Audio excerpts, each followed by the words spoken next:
extent of this drop is down in part to a flurry of exports last month, as manufacturers rushed to ship out goods just before the tariffs kicked in. Last week, policymakers in Beijing announced more stimulus measures to try and help domestic consumers spend more and ease the economy off of its reliance on exports to the United States. Recapping the top story, police say the vehicle of the fourth SAPS employee, whose body was also found in the Hinops River in Centurion yesterday, could have ended there from another location. For SAFM News, I am Anne Musa. SAFM 104 to 107 nationwide, leading the conversation. From the shows that bring us laughter to the moments that inspire us, your SABC TV license makes it all possible. Every license paid supports local stories, top talent, and the programs that unite South Africa. Pay your TV license today. Visit tvlic.co.za or your nearest retail outlet. Hashtag your screen, your story. Together, we make it happen. After a 2-0 away win earlier this season against Ipswich Town, the Toffees are confident of another victory. Batters it beyond Murrich, and Everton lead at Portman Road. Meanwhile, the Tractor Boys believe the only way to make pressure mild is to triumph.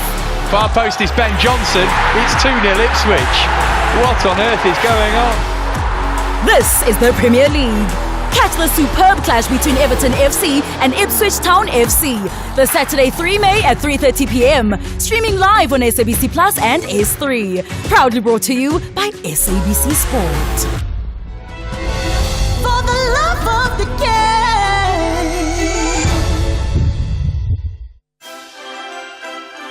In an apartment far, far away. Mara Springs is not that far, Mos. Who's the narrator here? Sorry. Exists a room dedicated to who Morena refers to as the GOAT.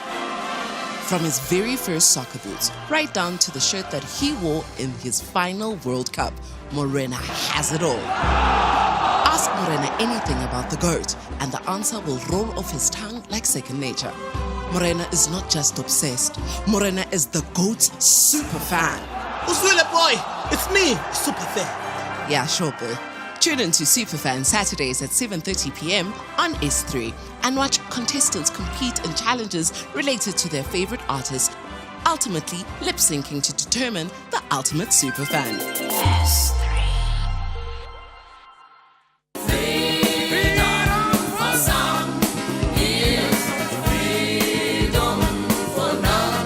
April is Freedom Month, a month to reflect, celebrate, and move forward. SAFM is bringing you powerful stories, insightful debates, and voices that shape our nation. Stay tuned to SAFM, where freedom, history, and the future meet. SAFM, leading the conversations that move us.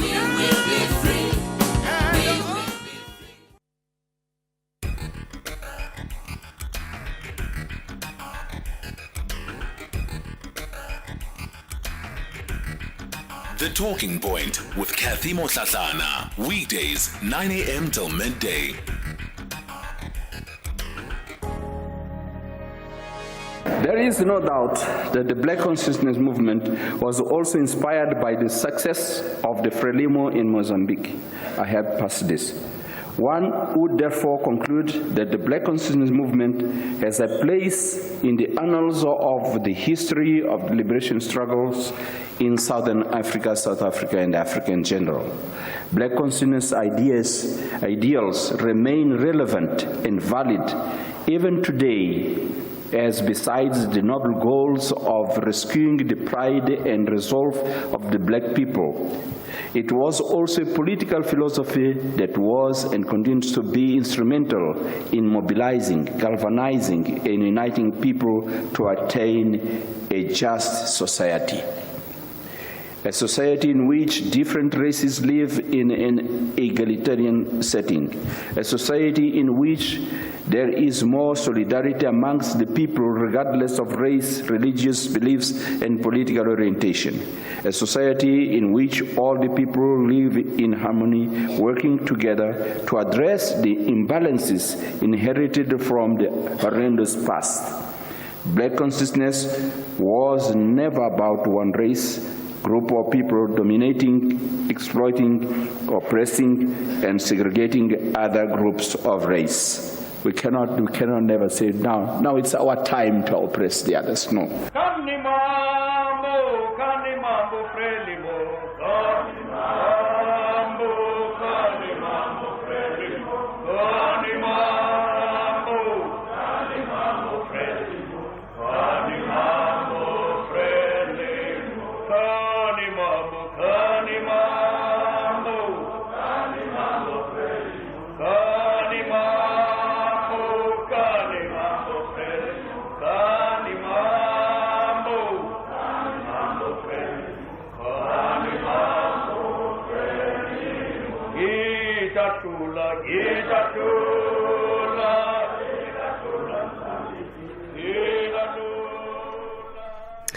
That there is the voice of Joaquim Chissano, former president of Mozambique. He took over from the then president Samora Machel, who had died in a plane crash in 1986, and you'd know that Mozambique played a significant role in accommodating South African liberation movements, also becoming a target of assassinations by the then apartheid government. The stories of Ruth First and Justice Albie Sachs, who are the victims of those bomb attacks, and unfortunately Ruth First died from a parcel bomb while Albie Sachs lost his arm in a car bomb. And this is really recognizing the role of the frontline states that contributed so significantly to South Africa's own struggle, own fight against apartheid. And I guess on that note, we can officially say that this is how we wrap up and conclude our Freedom Month coverage, at least by way of the opening clip. We have intentionally been taking you on walk down memory lane, bringing you the voices of some of the country's freedom fighters, and I guess hoping to evoke some reflection outside of maybe sharing knowledge of just what it has cost to get this country to where we are today, where we're able to celebrate so many decades after democracy. It did not come for free. It came at an incredible cost that so many people had to pay, and they did so, unfortunately, at a worst-case scenario with their lives. So that is then the final installment of our Freedom Month opening clip. You're listening to The Talking Point. A very good morning to all of you. My name is Cathy Mohlahlana, and I'll be with you until midday as we lead conversations that move us. So coming up on the show, we'll start it off with the open line as we always do. Before I even get carried away and before I forget, I think I wanted to start off on this point. Before we went to the Easter break, you'd remember one morning I spoke about the issue of the road fatalities and just why it is that, it seems that we have accepted the idea that there will be deaths over these significant weekends, Easter weekend, also in December, and that there doesn't really seem to be fresh ideas on how exactly we're going to reduce the road fatalities. Well, I guess today I'm the one who is eating humble pie, and we've got to give credit where credit is due, right? So yesterday the Transport Department had a media briefing during which they were looking at the stats for the Easter weekend, and the reporting there is that there is a 45.6% decline in fatalities over the Easter weekend compared to the same period last year. So if you look at the numbers, 307 people died on the country's roads in 2024, and in this year, 167 people died. So yes, we absolutely want to get to a point where there are zero fatalities, but this is a significant improvement by any stretch of the imagination. Some of the reasons that have been posited for why it is we have seen such a significant decline is that there has been widespread and consistent law enforcement. And that's something that a lot of people spoke about, those that were traveling, especially long distance, that they encountered police everywhere. There wasn't, especially on the main arterial roads, that there wasn't a place where people would drive for too long without coming into contact with the police. And that's been one of the reasons attributed to the decline.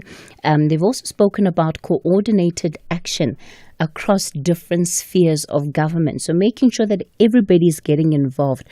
But now here's the real concerning one, and unfortunately this one comes back to you and me. It's not one that we can lay blame at the door of government or law enforcement officials or anyone. 941 drunken drivers arrested just over the Easter weekend alone.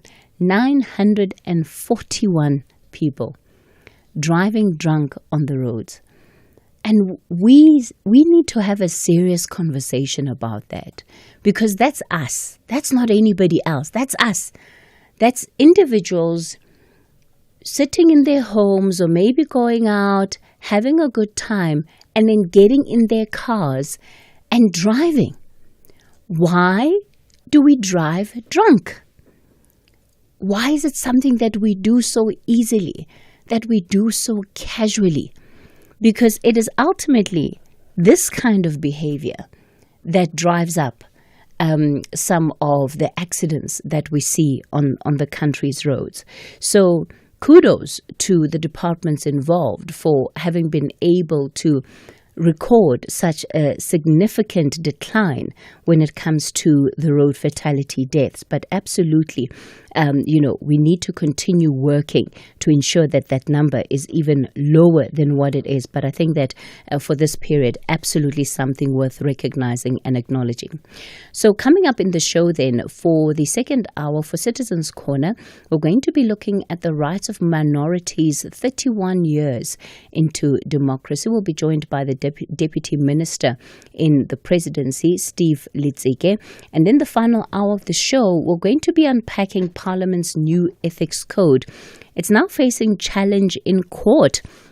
One civil society organization in particular is questioning the constitutionality of the Code of Conduct. So we'll be in conversation with Zaki Ahmad, who is the director of United Behind. We'll find out exactly why they're taking this matter to court and what is unconstitutional, at least as far as he's concerned, about the current Code of Conduct. And then we'll wrap up the show with the G20 series with Lerato Tsebe.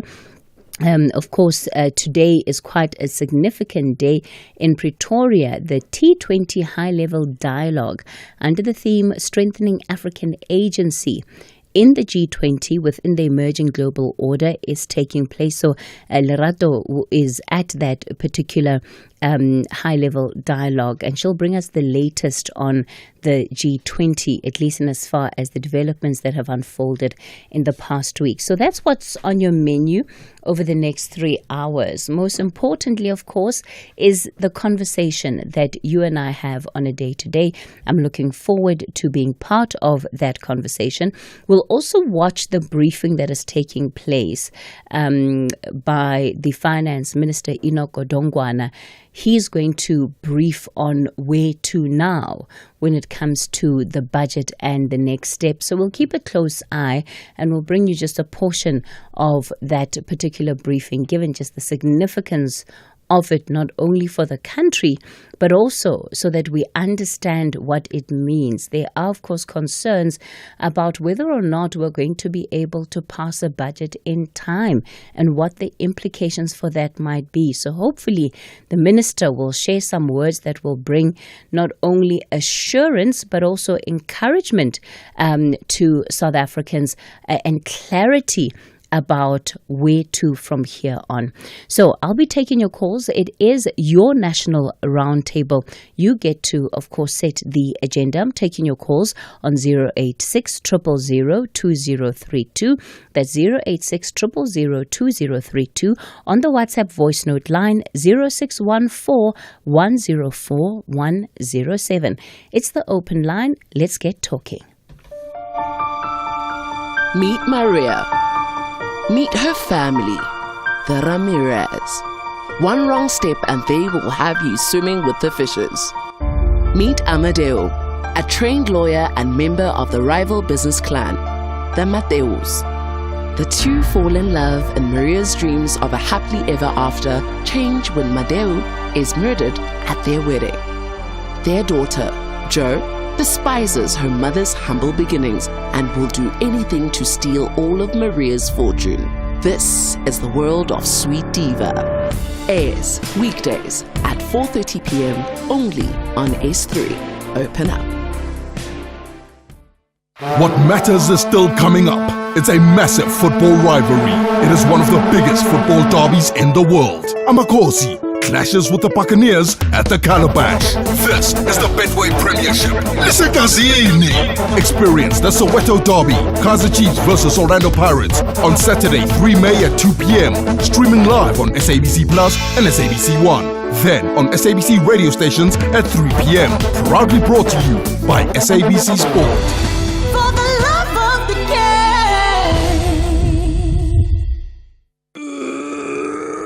Honey, what are you doing? I'm stretching for tonight. I thought you're not dancing at bachelorette parties anymore. Baby, we need the money to put Johnny through matric mos. And what's the police uniform for? The clients feel safer when I wear it. No, man, just sell your bucky to We Buy Cars. They give the best prices and they pay you within minutes. Okay, but can I just go and dance one more time, please? You know how much I love it. No, the buyer's already on his way here. Wow, okay. Strapped for cash? Just sell your vehicle to We Buy Cars. The easiest way to sell your car by far. The Talking Point with Cathy Mohlahlana. Weekdays, 9 a.m. till midday.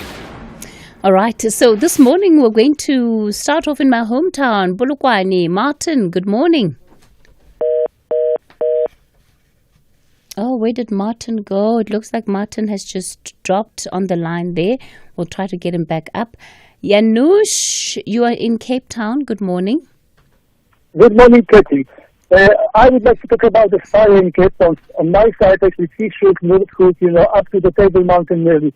It's about 30 kilometers of burned bushes, trees. It's sad when you will drive there, I was driving up and down at the moment. Luckily, we didn't have a strong wind. In the morning, we had a fog and we had a rain a bit, so it wasn't so bad. There were not many houses. I think not many houses were burned down. And not many people were suffering as such. The people were not killed by the fire, burned by the fire. But my point is, there was about 250 firefighters in the area. 3 choppers, private choppers, were flying, and they did what they could do. I'm not complaining about it because, it's, to be a firefighter, I know to be a firefighter because when we had I was in the army, the Polish army for 2 years, but then after reservists, we had a courses to be a firefighter, to be a medics, and we know what to do in such a cases. We had only 250 firefighters in the 30 kilometers of the fire. Not enough. Luckily, as I said, there was not a big wind. But my point is, we got Navy in Simonstown. Nobody from Navy, nobody from the army were attending to the fire. And I'm very disappointed. I understand we got only one chopper, Navy got one chopper. If anything happened to the chopper, whatever, we are not protected from the sky because we got one chopper only. But shouldn't using the duty of the army to protect us. My son is New Zealand, and the 80% of the New Zealand fire forces are from the people, ordinary people, and only the small army. But when it's anything like a disaster, they are there.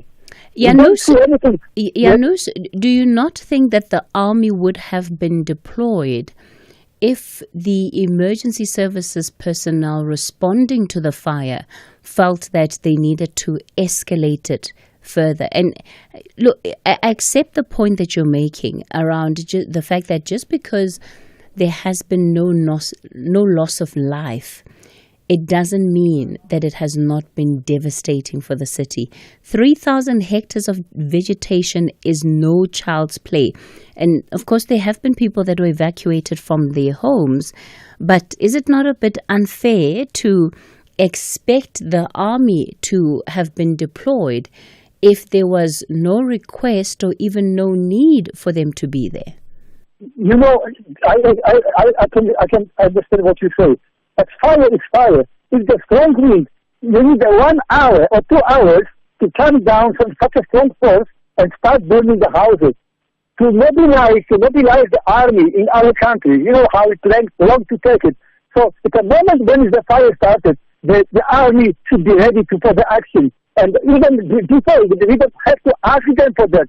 When there was a fire in Poland or even in New Zealand, you know, my son took the party. They call it to the radio, they call it to the media. We need the firefighters, and they are there. We cannot have the situation when we have to wait. The army should be the first to respond. They are here to protect us. In the wartime, they're supposed to be.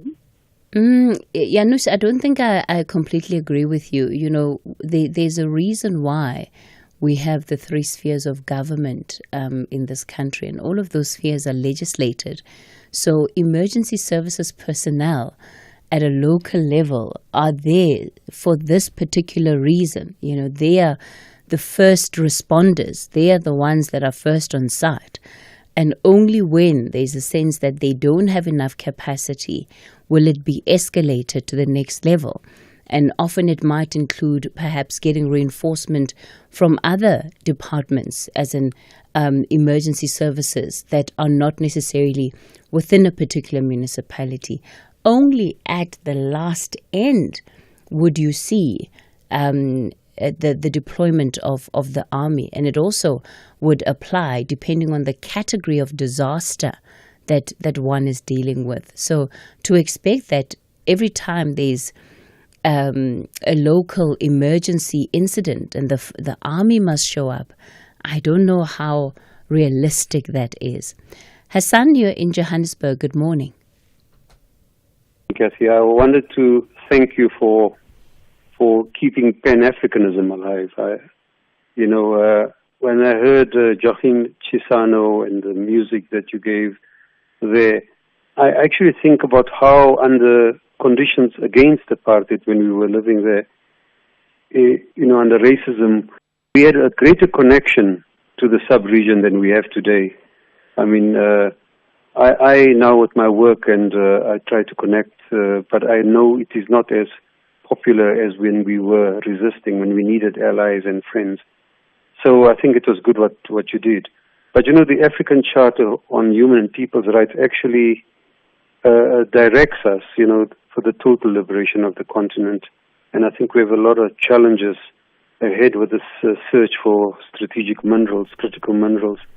But Cathy, I was going to talk about, to direct us to remember that the Director General of DIRCO spoke yesterday at the ICJ.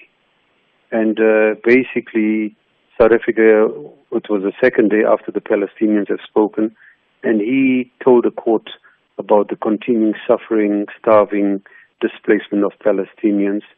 And because, as you know, those hearings were called by the United Nations General Assembly, where 408 UN workers were killed, 300 of them from UNRWA, the refugee agency. And I just thought that the input by Zane Denga was really, really useful, and I'm surprised that South African media has not touched on it sufficiently, if at all. Okay, that's a very fair point, Hassan. I certainly also haven't seen much about it. I'll definitely go back and try to look into it. I wonder if the time difference had anything to do perhaps with part of that delayed reporting. But before you go, Hassan, what do you think can be done today to foster or to reignite that spirit of Pan-Africanism? Or is it something that is dead? Is it a long-lost dream, perhaps to be revived by future generations? No, Cathy, it has taken place, and I think we need to have a discussion more on your show because it seems that people have time to reflect here. I mean, I'm reading currently a book on what Leopold did in the DRC. The DRC shares borders with 9 African countries, and everyone seems to want a piece of the pie there. You know, they have strategic minerals, and Rwanda and everyone else highly implicated in blood minerals that they sell to Europe and other countries to bring about the Green New Deal that they want for the world. So we've got a study group, a number of African intellectuals, to try and look at critical minerals. And I know it's something that you're going to be discussing later with C20 Coalition. So I really think that our common need and the need that we're being shunted around by Trump and others, we need to start looking inwards. You know, the last time there was a railway built was the Chinese when they Tazara railway line.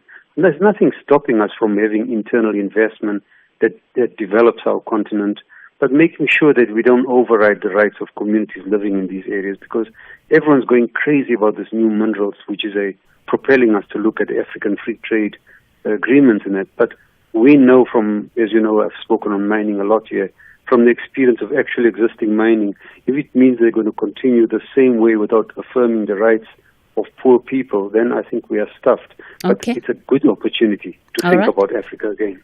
Hassan, thanks for that contribution. It's time for your latest news headlines. We continue with the open line on the other side of this. Good morning. In the headlines, Senior Counsel Advocate Dalimpofu will this morning appear before an independent disciplinary committee of the Legal Practice Council. He has to answer to charges of alleged misconduct before the body. Police say the vehicle of the 4th SAPS employee, whose body was also found in the Hinops River in Centurion yesterday, could have ended there from another location. And the Electricity Minister, Hossein Suramakgopa, will be one of the main speakers at the second G20 Energy Transitions Working Group meeting in Cape Town over the next 3 days. I'll have details on these and other stories at 10. Join us Tuesday on Afternoon Express as Mohlahlana Damase reveals tips and tricks she used to become a makeup and beauty legend. Tando Tabete shows us with hard work and dedication, anyone can reach their dreams. Social media star and sneakerhead Kim Jade shares a day in her life. Interior designers Silvio Rick and Leslie Carsten give us a tour of their stunning home. That's Tuesday at 6 p.m. with repeats on Sundays at 8:30 a.m. only on S3.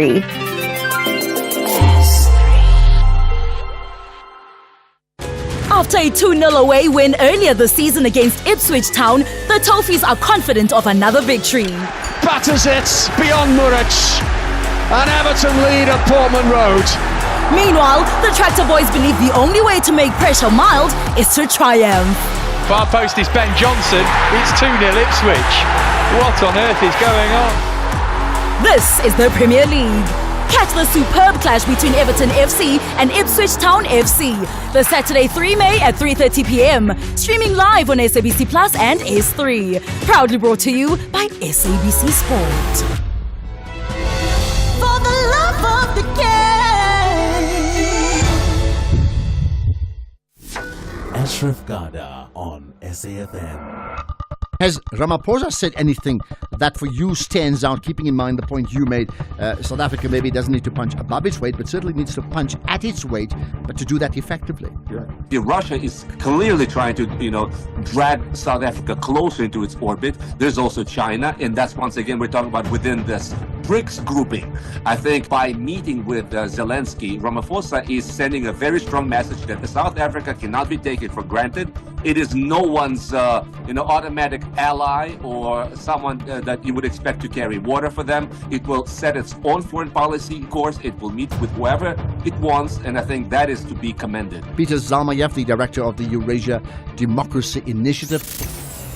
You're listening to the National Pulse. Find the podcast at safm.co.za. The Talking Point with Cathy Mohlahlana. Weekdays, 9 a.m. till midday. Hi, good morning, Cathy Mafuta here, Cathy. The discovery of the 3 police officers on their bodies is a relieving story, but the question arises that likely how many other people's bodies are in the streams and rivers around these cities and towns. I think that's one thing that people should ask themselves, because with the high number of people who disappears and they never got found, the question is to be asked, aren't they other bodies around these towns and streams all over, Cathy? That's my worry, that's my concern. But I think the issue around the 3 officers left so many questions than answers, but I hope the police would dig further to find out what really happened to them, Cathy. Good morning, Cathy. This is Anele in Durban. My heart goes to the police officers and that other 2 bodies that were retrieved. Their bodies were retrieved on the river yesterday. So the question that I have, Cathy, is that the wife of the 4th body has checked the tracker. The tracker indicated that the car is in 1 kilometer around the area, but she didn't report it that he is missing, and she didn't even bother to go and check there why the car is there, how come up until she is being informed that as the car is parked there is because your husband is dead. How come, Cathy? Yeah, look,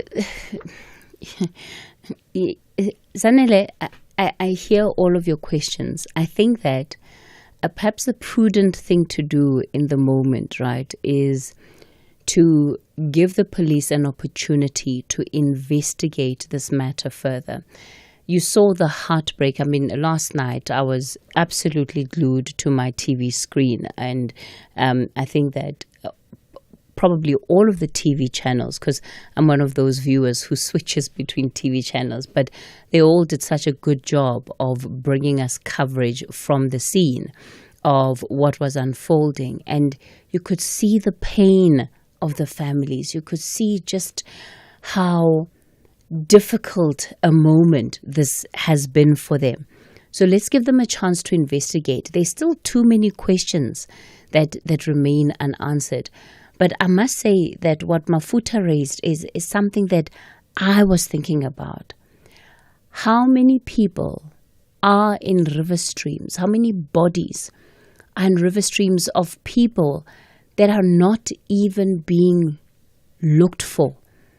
That is a concern, because the body that was recovered, that was not linked to this case, one could say was, it was recovered by chance, by all indications.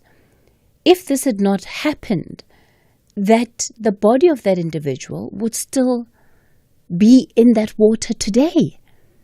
Now, that should worry all of us, right? That should concern all of us. How is it even possible? And what do we need to do about that kind of situation? Martin, you're in Polokwane. Good morning. The other time I called and talked about soybeans and the deep market that it has in China, for example. And just yesterday, I think it was yesterday, when the Chinese ambassador talked about the need for South Africa to look into China as a potential a market for agricultural products. And I think that was the sentiment that I shared with you on this program the last time. So my take is, Trump's administration has opened up the Chinese market for everybody, including ourselves, who have started supplying in small ways the Chinese with agricultural products. And my view is that we need to take and seize that moment, also because Makani in Canada has won and has taken a particular stand on what Trump is doing, I think there's a possibility that we also have to look at the EU market and try to strengthen, since the EU is now saying that they need to prepare for life without the dominance of the U.S., that their relationship with the U.S. should be on the terms of all those parties involved. I think it's high time that South Africans need to look at opportunities and we start mobilizing society, mobilizing government to look into what is it that we can produce for local consumption and for the international market, so that we can grow the economy.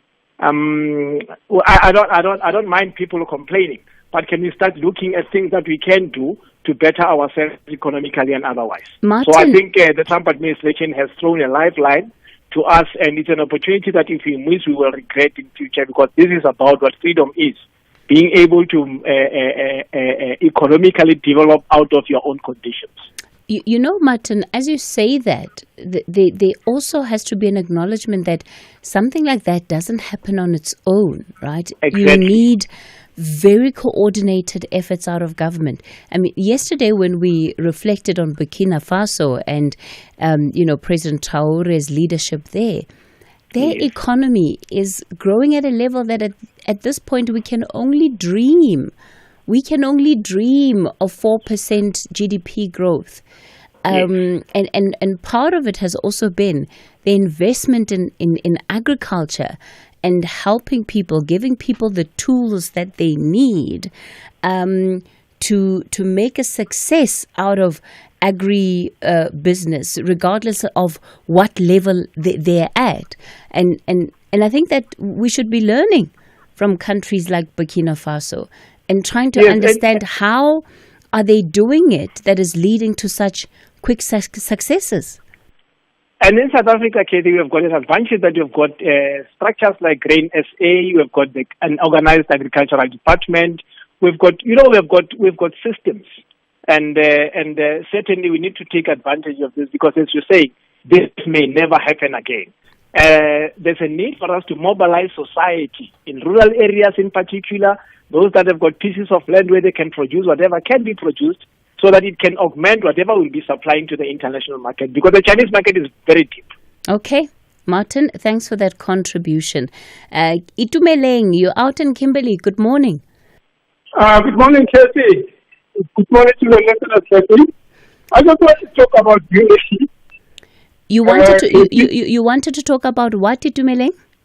Unity in the country. Unity in the country. All right, go for it. Okay.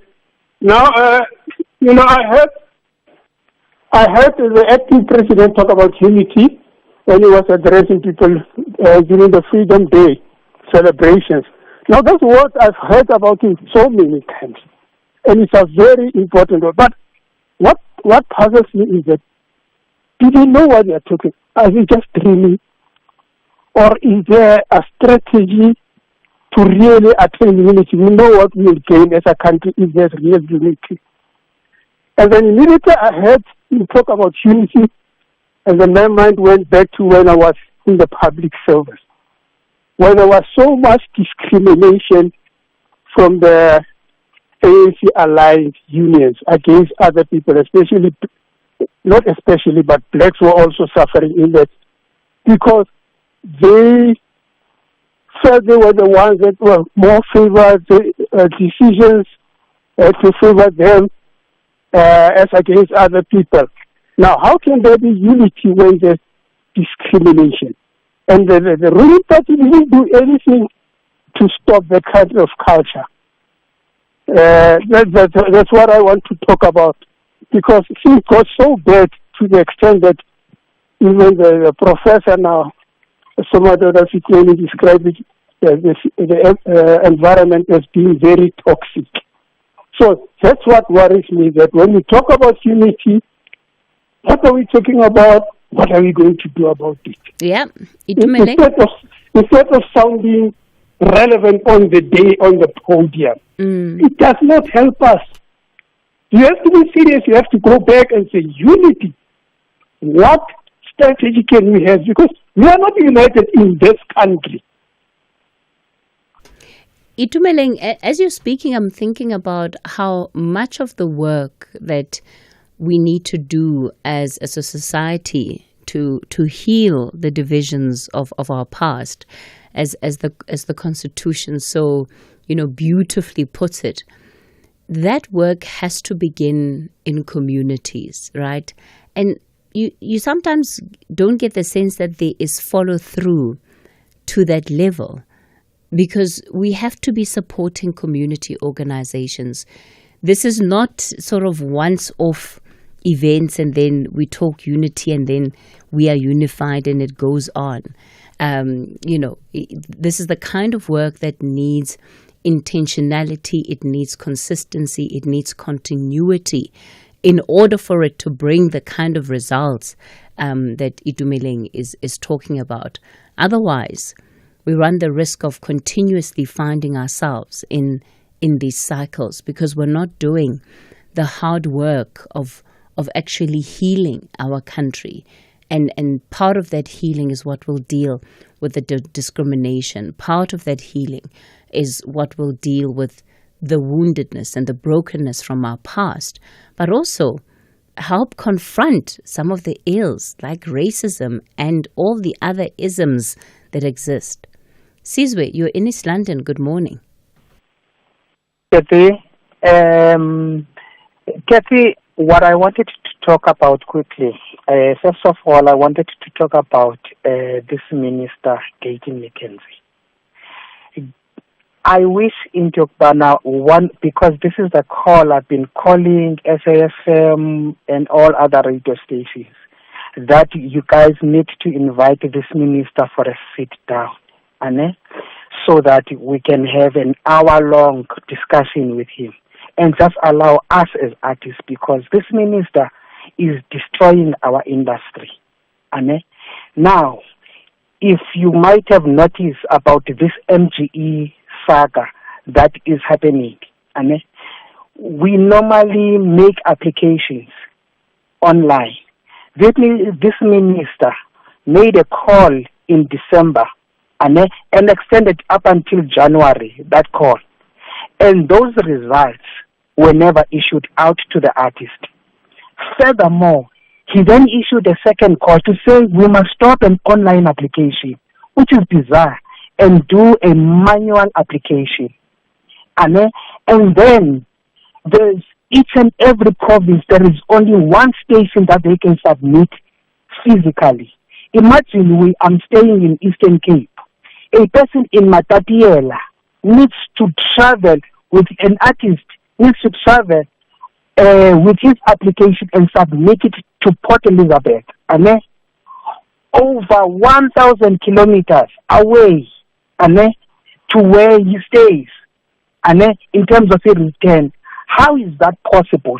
After we complained to the department, they then sent us an email to say you can only submit this application on the 12th and on the 11th and the 12th.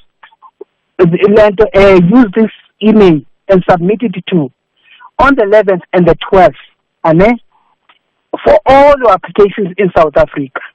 Now, in Jokbana, when you submit on the last day, there is going to be a lot of traffic. A lot of those emails will bounce, and they indeed bounce. And now, that email is no longer existing. Now, my question is that, because we've been asking for a meeting as artists, for a sit down with this minister is refusing to hear anything about art industry, except to tell us how to behave and what to do. Now, the entire East South Africa is moving to an online application, including our voting system. They have been in Bosparaj trying to make sure that we will be voting online. Now, this minister is saying we must apply using the traditional way, cutting out the online applications that we normally use. Okay. I don't want to mention the things that he's doing in these arts organizations like NAC and other stuff. But the problem is that we've been requesting a meeting, a sit down as the art fraternity with this minister. Okay, so Sizwe, when you say we, who is we? We as the industry, if you notice, we are planning a march on the 16th of May. This coming 16th of May, all the arts organizations will be part, including CISA, all the federations, SACAIs, and many other organizations will be part of that, because we are sick and tired of this minister who is refusing to hear what do we need to say about our industry. Okay, Sizwe. I think you've said a mouthful there, nothing much to add.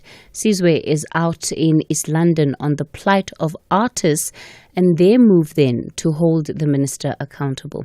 Let me take a quick break. It is still the open line, taking your calls on 086 000 2032 is the number to dial.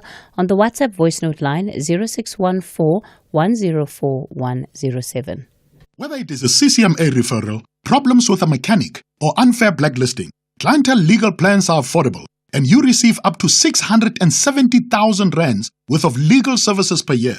We cover civil, criminal, and labor-related matters. Our legal team will be your support 24 hours a day. SMS SAFM to 32195. That's SAFM to 32195. Clientele General is an authorized FSP and a licensed non-life insurer. T's and C's online. Standard rates apply.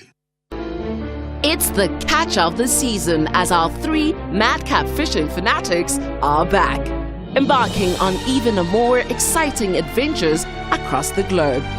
Get ready for bigger fish, bigger laughs, and more extreme destinations in a series packed with adrenaline-fueled fishing antics and plenty of friendly rivalry.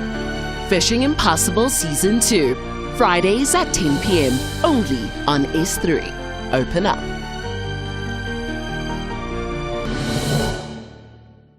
What matters is still coming up. It's a massive football rivalry. It is one of the biggest football derbies in the world. Amakosi clashes with the Buccaneers at the Calabash. This is the Betway Premiership. Experience the Soweto Derby, Kaizer Chiefs versus Orlando Pirates on Saturday, 3 May at 2 p.m. Streaming live on SABC Plus and SABC 1. Then on SABC radio stations at 3 p.m. Proudly brought to you by SABC Sport.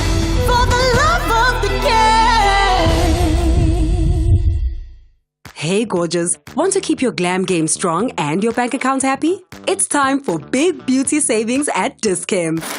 We're talking next level flawless skin with a whopping 30% off Eucerin, Neutroderma, Dermactin and Bioderma, and 20% off the hottest beauty brands like L'Oreal, Revlon, Yardley, Maybelline, LA Girl, Palladio, all in one place. Shop big beauty savings at Dis-Chem and slay while you save. Hurry, deals end 11 May. #SFM Talking Point. We continue with the conversation on the Talking Point. It's your National Roundtable. JCK, you're out in Mosina. Good morning. More, Siskati. Siskati, man, I'm not happy with SASA. I'm not happy. And that SASA is giving me stomach butterflies now and then. Okay, what's happening? Siskati, now I'm a beneficiary of old age social grant. And a son, again, of a beneficiary social grant. But what they are doing...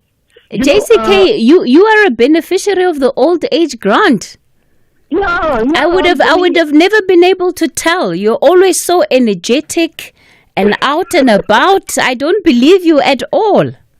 I turned 60 last year, so this year I'm going to be 61. Oh, wow. Okay, wow. Congratulations. Indeed. Okay, so you're upset with SASA. Why? Yeah, as per Constitution, every department has an obligation. They account to the community. They account to the nation. So if you call them to the radio, they must come to the radio and account to the people. That is according to what it is the Constitution. What I'm trying to say is, SASSA, they're going to pay us 36 instead of 32. You understand? Of May.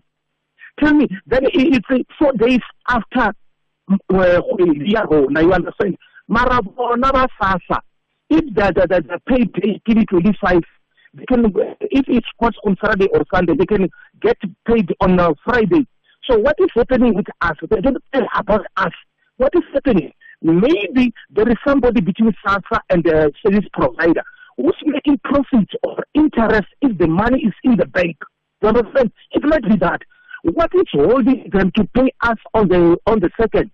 And the other thing that you must underline, COVID is all gone. Why don't they bring us to the first? You must call them regular bonuses. I'm curious about SASSA. I'm curious. All right.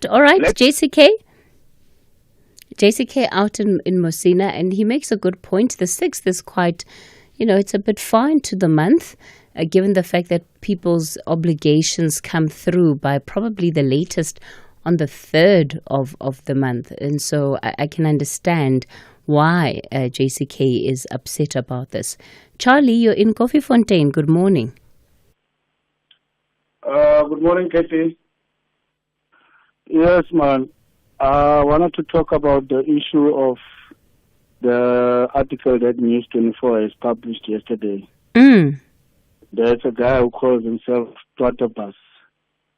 So now this guy is one of the, these people who are always painting South Africa in the worst way possible and making black people out to be the savages. So now News 24 has uncovered his identity. Apparently, I guess the guy likes to claim he's a farmer, he's got his big farm, and he's got game there, wild animals and everything. Only to find out now that the guy is actually a 46-year-old who's working for his parents at the guest house. Now the issue is the white people are going crazy on X. They are fuming as hell because they are angry at News 24 for uncovering this guy's identity. They are not angry at the lies that he told. They are angry at us who did not fall for this guy's lies. This guy would take a picture of he took a picture of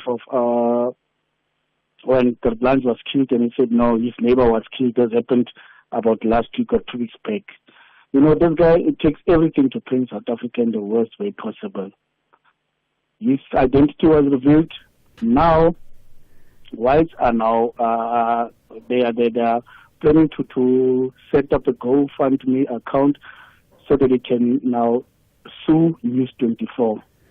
But one wonders why anybody would want to sue News 24. By all indications, what they have uncovered is through really brilliant investigative journalism and seeing a story through right to the very end, right? So, one wonders what suing News 24 is going to do. They've got all the screenshots of this guy's lives and everything. The dude even deleted about 600 tweets of his on his account. But that is not what white people are angry about in South Africa. They are angry about one of their own has been unmasked for lying about our country.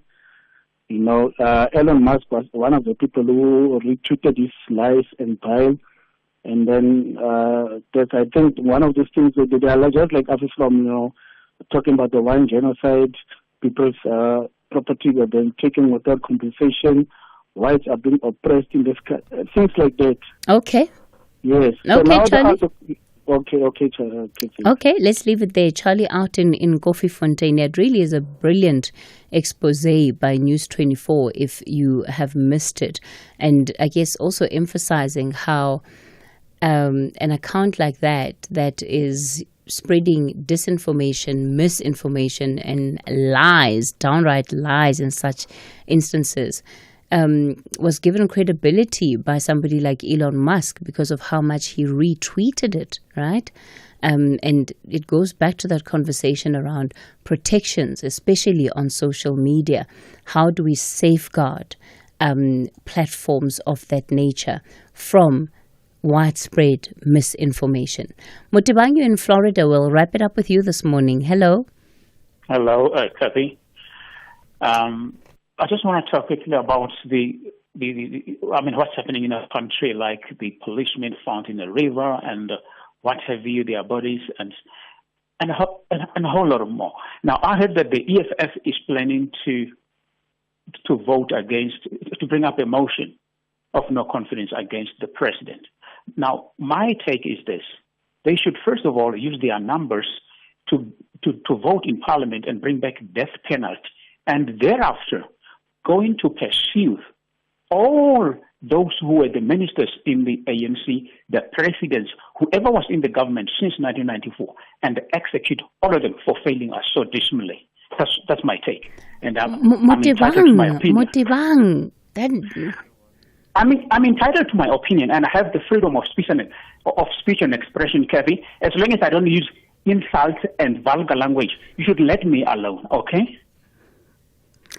I have that right, and as far as the Constitution is concerned. Am I wrong? I'm not disputing your right. I'm just saying, do you really want to have all of them killed? Executed through the law. I'm not taking the law into my own hands. I say, let's bring back but our current Constitution doesn't allow for the death penalty. I say we go back. If they can change the Constitution for expropriation of land without compensation, we can change the Constitution and bring back death penalty and deal with the extortioners, the criminals, those who kidnap the police and dump them in the river, and all this, everything bad in our country. We have to get serious so that these people can see that, we've been hurting, we've been bleeding since 1994. Look what that boy is doing up in Burkina Faso. You got to do something. We can't cry forever and do nothing. Okay, Motibang, let's leave it there.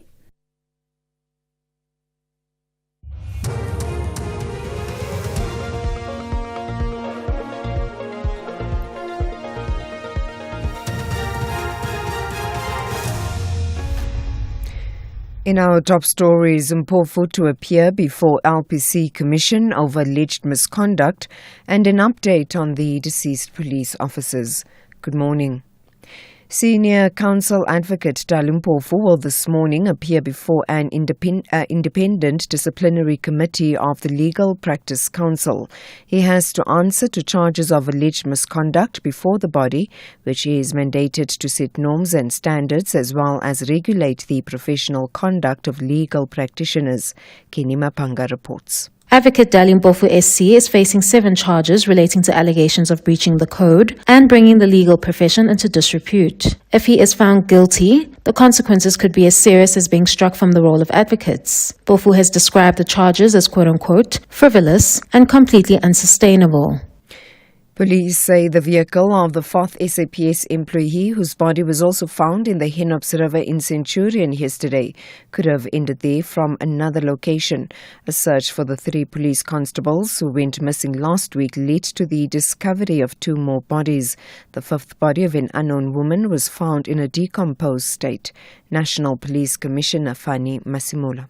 At this stage, it doesn't look like there is any link amongst the 3. The other body decomposed was found up the stream. The other body of our groundsman was found far down the river. We don't think that vehicle went into the river here. It might have went in another point because the place where he went to visit his friends is more towards the other side, towards Waterkloof Air Force Base, and the member also stays in that surrounding. Electricity Minister Jose Nsuramokgopa will be one of the main speakers at the 2nd G20 Energy Transitions Working Group meeting in Cape Town over the next 3 days.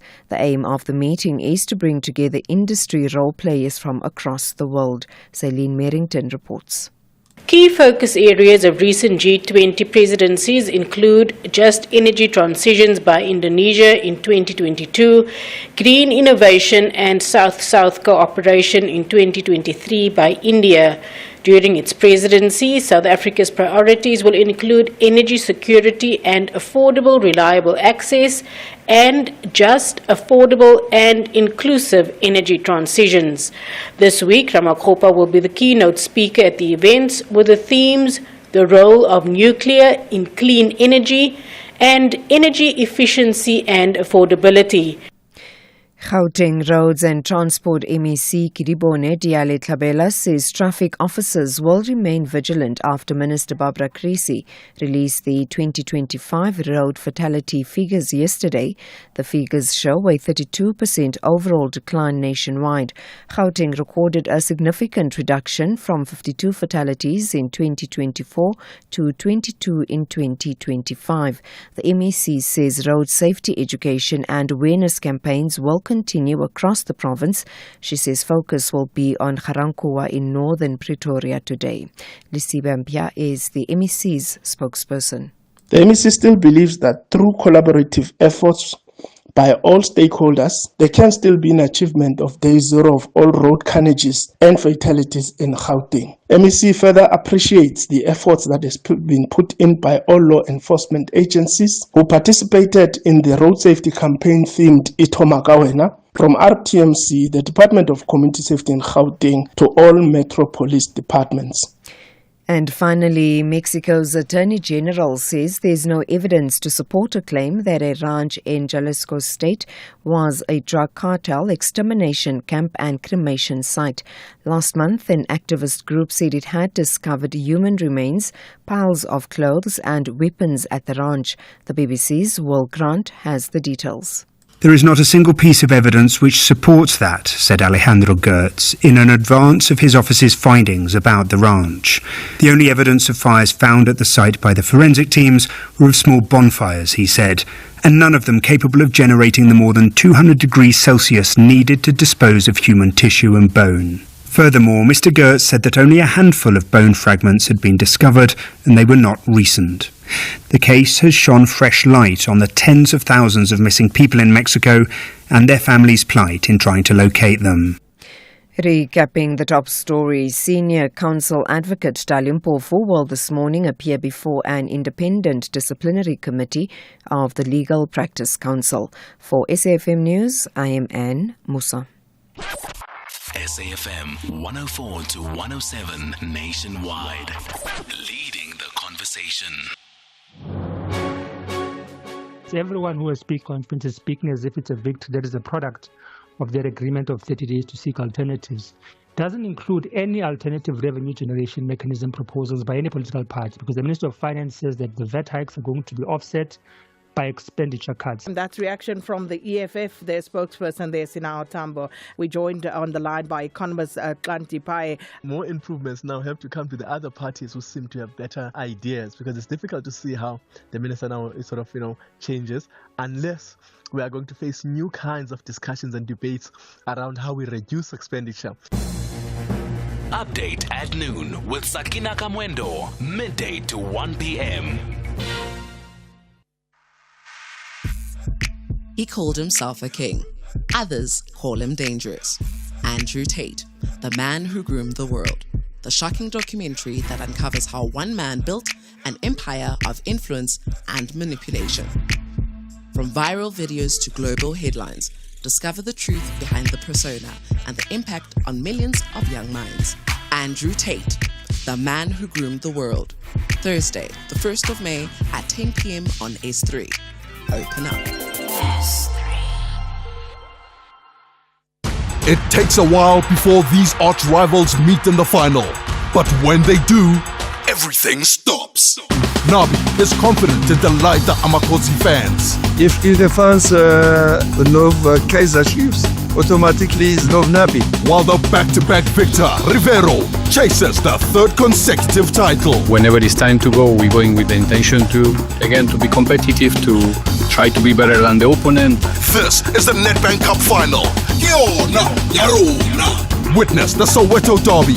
Gold and Black battles it out with Black and White on Saturday, 10 May at 4:30 p.m. Streaming live on SABC Plus and SABC One. Then on SABC radio stations at 6 p.m. Proudly brought to you by SABC Sport.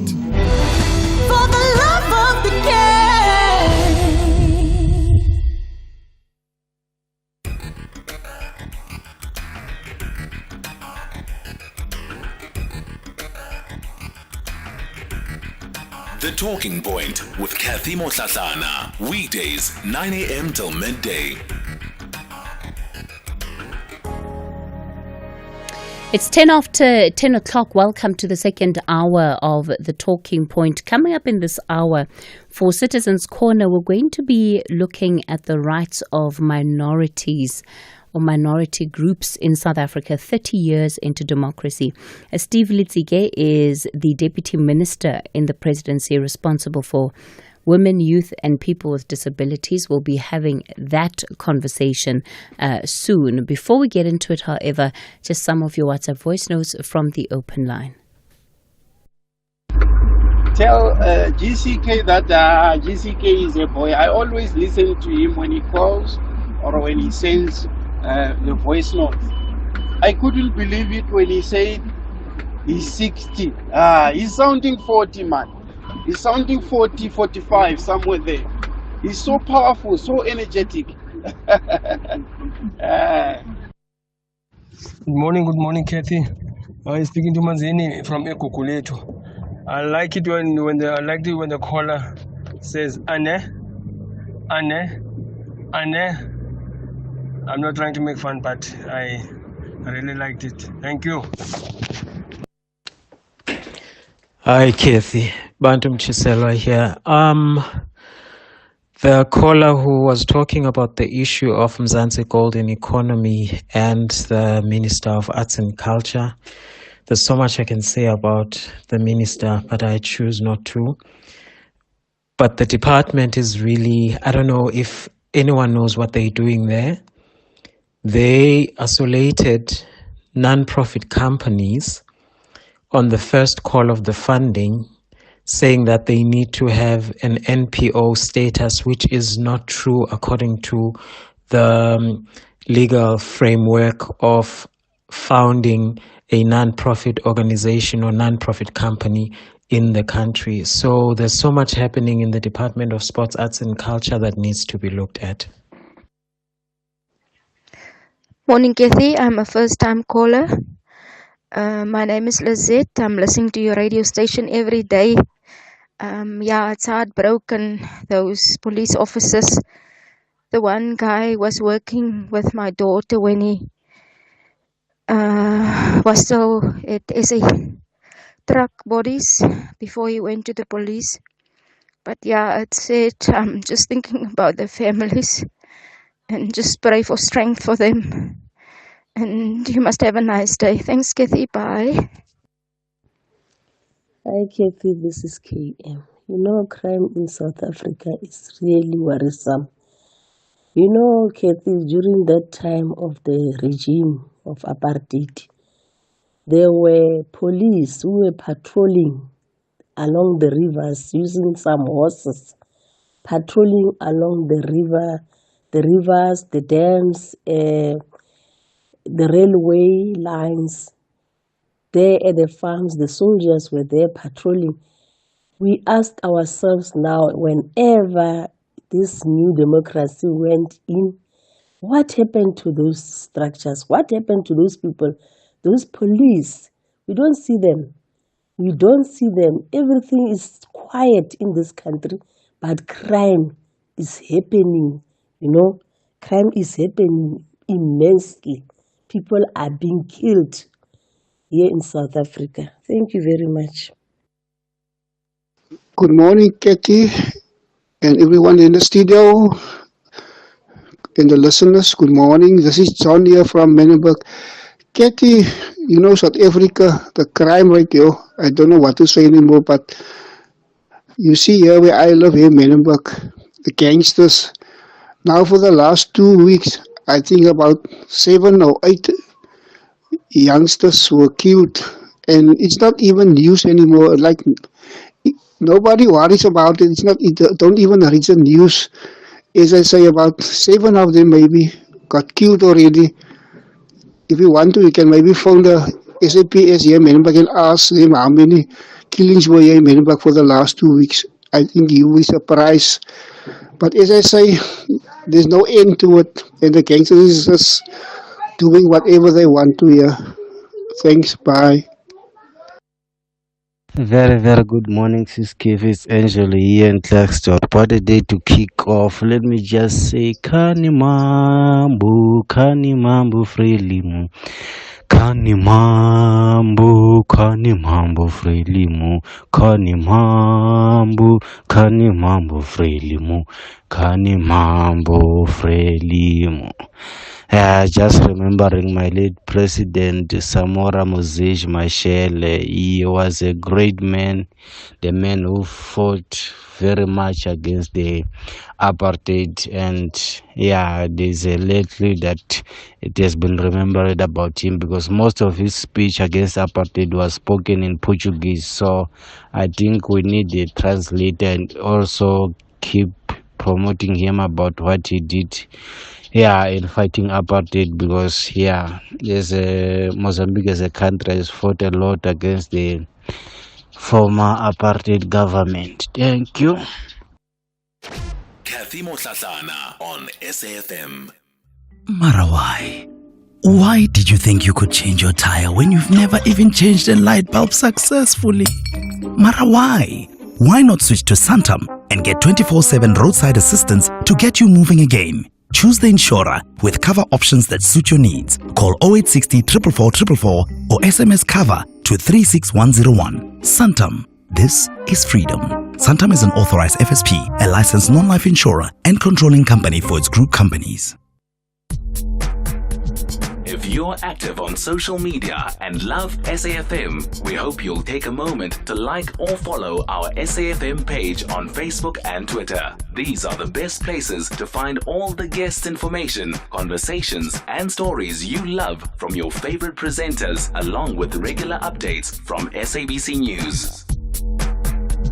And don't forget, you can send your questions to feedback@safm.co.za.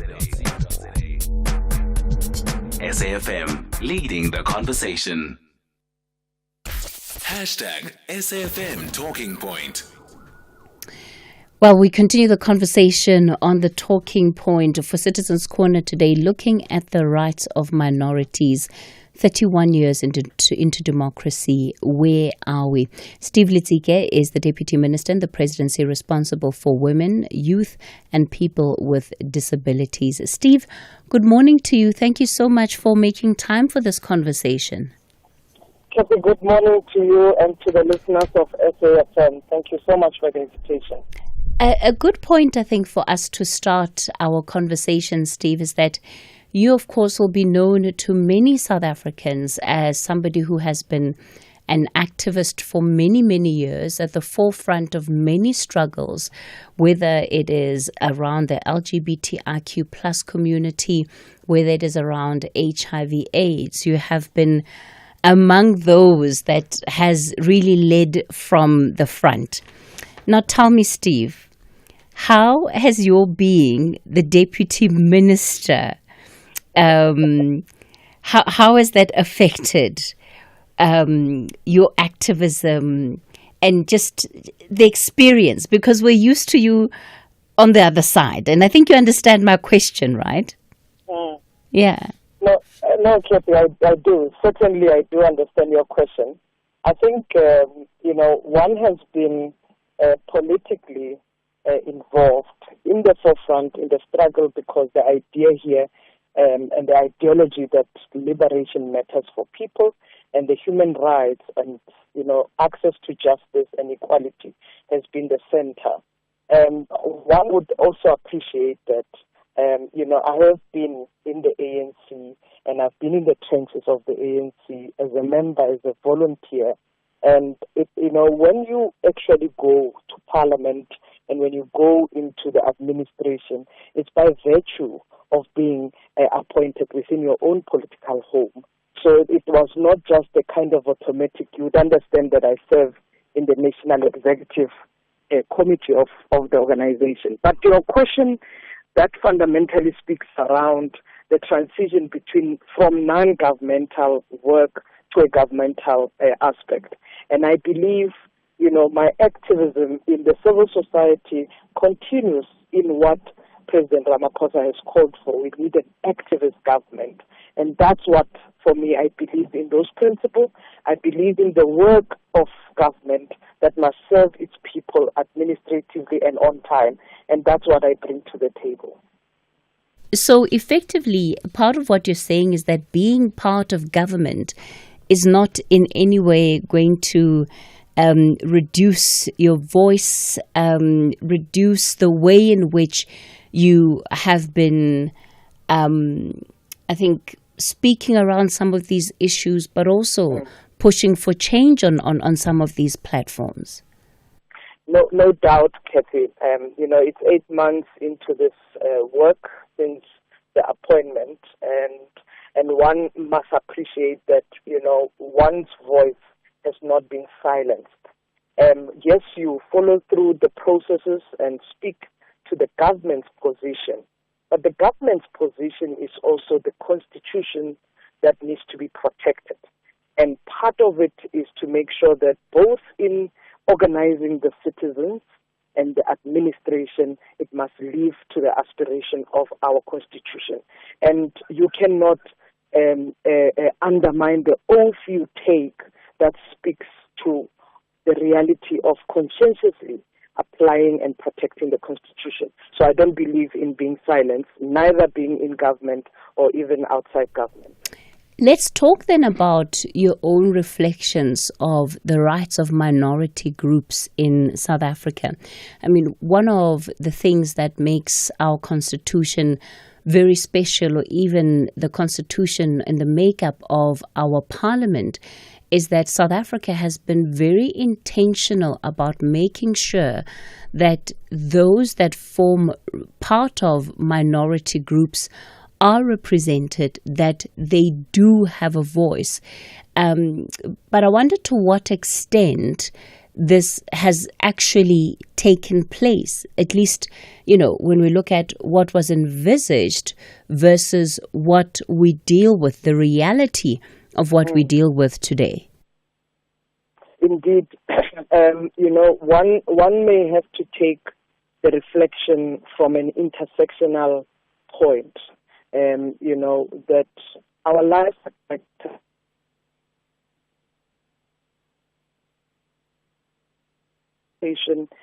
geographical location plays a particular role in how we actually, deal with issues of exclusion and not even recognizing differences. And we find this in our history as South Africans. That even the majority at some point, that even continues because systems of oppression find ways to always exist and coexist or recreate it in many ways. And when you speak about whether, in these 31 years of democracy, have we outlived to make sure that the minorities find themselves included, being part, and so forth. So when you speak from a race point of view, the division between blacks and white, coloreds and Indians exist, and you find that expression, and this expression, you find it based on whether the Freedom Charter that speaks that equality and sharing of the land and many aspects of who hold the economy, that this inequality exists. And minority tops those wealth elements and versus the majority. But when you speak even about LGBTI people, who remains marginalized and minority, who were even criminalized because of their, sexual orientation and gender identity. So the aspects that are influenced by society or institutions, influenced by religion, influenced by culture, the perception of what and the role of patriarchy is entrenched in society. So you might change the legal aspects and look at what transcends is beyond recognition and protection through legislation. But if you actually don't look at how it translates into society, how this looks into the social formation that there's a change, you will still remain with the exclusion or with a small shift of progress around the work. What's interesting and quite peculiar perhaps about South Africa's own position is the fact that, and you alluded to it, when we talk about race, the minority groups that would be covered under that would be colored South Africans, Indian, Asian South Africans, white South Africans. And yet, part of these groupings sit at the top of the economic food chain, as it were. If you think about gender, women are in the majority in this country, but their social positioning is very much in the minority. How can we begin to deal and grapple with some of the contradictions that are presented to us in our society? One thing that is common across all these sides of struggle, Cathy, it's power dynamics. You cannot speak about race without going to the history of the system that's thought it's, the one race is superior over the other. You cannot speak about gender or sex in the biological form when one does not necessarily recognize that patriarchy, that the male domination and how women have been excluded in the past. And this is the system you need to be changing. And men feel they are, dominant beyond, above women. You cannot speak about sexual orientation when the heteronormative context, all of these things, it's power dynamics. And for me, until we confront what needs to be challenged, dismantled, so that we don't actually speak to demotivating all others, because the idea of inclusion, the idea of equality also speaks about what we call in our Constitution, or what is written in our Constitution's preamble, that says repair the injustice of the past, so that when you unite everybody sees actively why it matters to bring black people into the economic justice, why it matters into repairing the empowerment of women, without assuming that there's competition between men and women. No. What we're saying that we want women to fully be emancipated, and that women are active participants in the economy and social life. Similarly, when you speak about LGBTI people, that you're saying that we want LGBTI people to be active members of society. They are citizens equally like everybody else, and they too deserve to be, loved. They too deserve to exist, and they too also continues to be part of societies or social structures. So the power must be dismantled in the way that unites society, in the way that builds, the aspiration of our democracy. And to the extent that in South Africa today, when you speak to different groupings of people, number one, you often get a sense that there's a sense of dislocation for many South Africans who, for whatever reason, feel that they don't own this country, that they don't belong in this country. But then the other, which I would want you to focus on, is this idea that every grouping can claim some form of victimhood, victimization, minority status. What do you make of that? What's really going on in our fiber that is leading to that? I think every now and then when we speak about the idea of identity politics, of course sometimes maybe, linked or, in terms of what we may characterize of what actually advances our understanding even of ideology when we say liberation, totally socially as well as politically and economically. But I do think the most important thing is that whether we can self-determine. And South Africa, in its rich history, has allowed us to actually own our own identities culturally, traditionally, to claim that I am a Motswana, to claim that I am a Mzulu, I am Venda or Tsonga, is the self-determination. And it even goes to the extent that we protect. And part of why we even passed the Bella Bill is to say that we find pride in our language and we want to promote it because it's our history.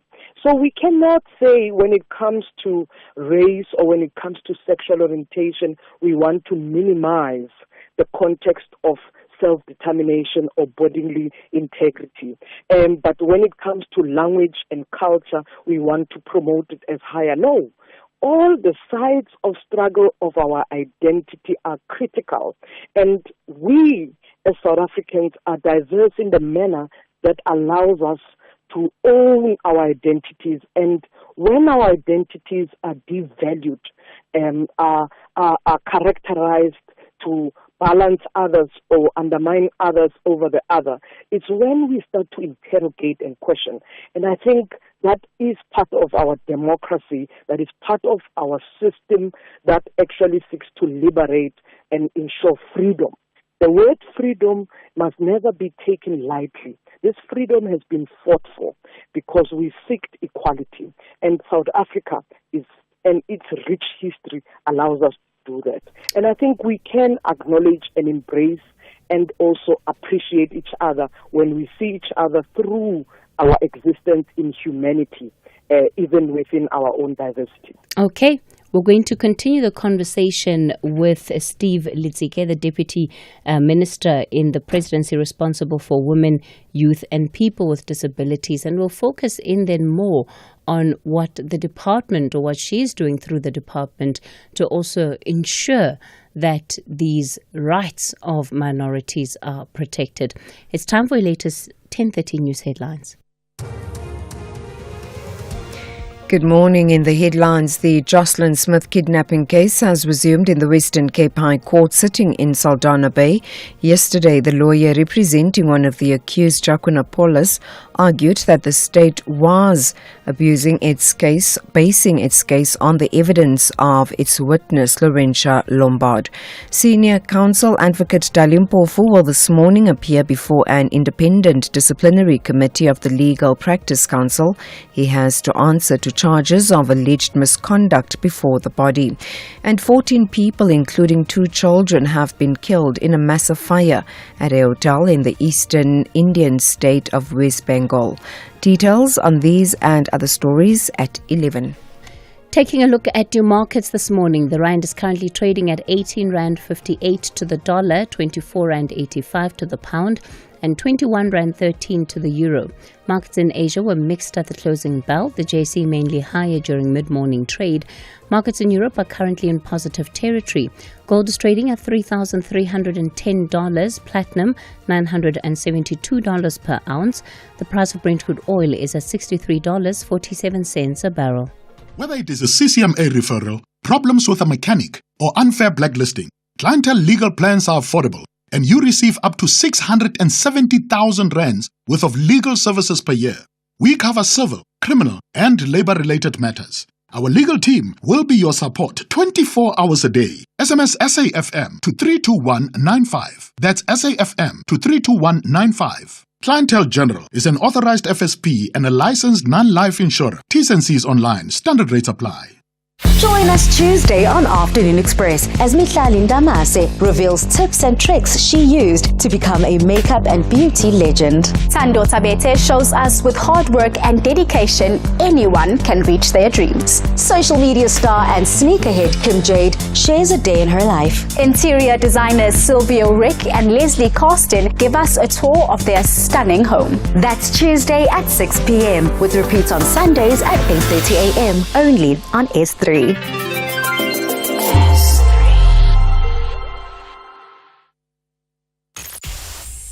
The Talking Point with Cathy Mohlahlana. Weekdays, 9 a.m. till midday.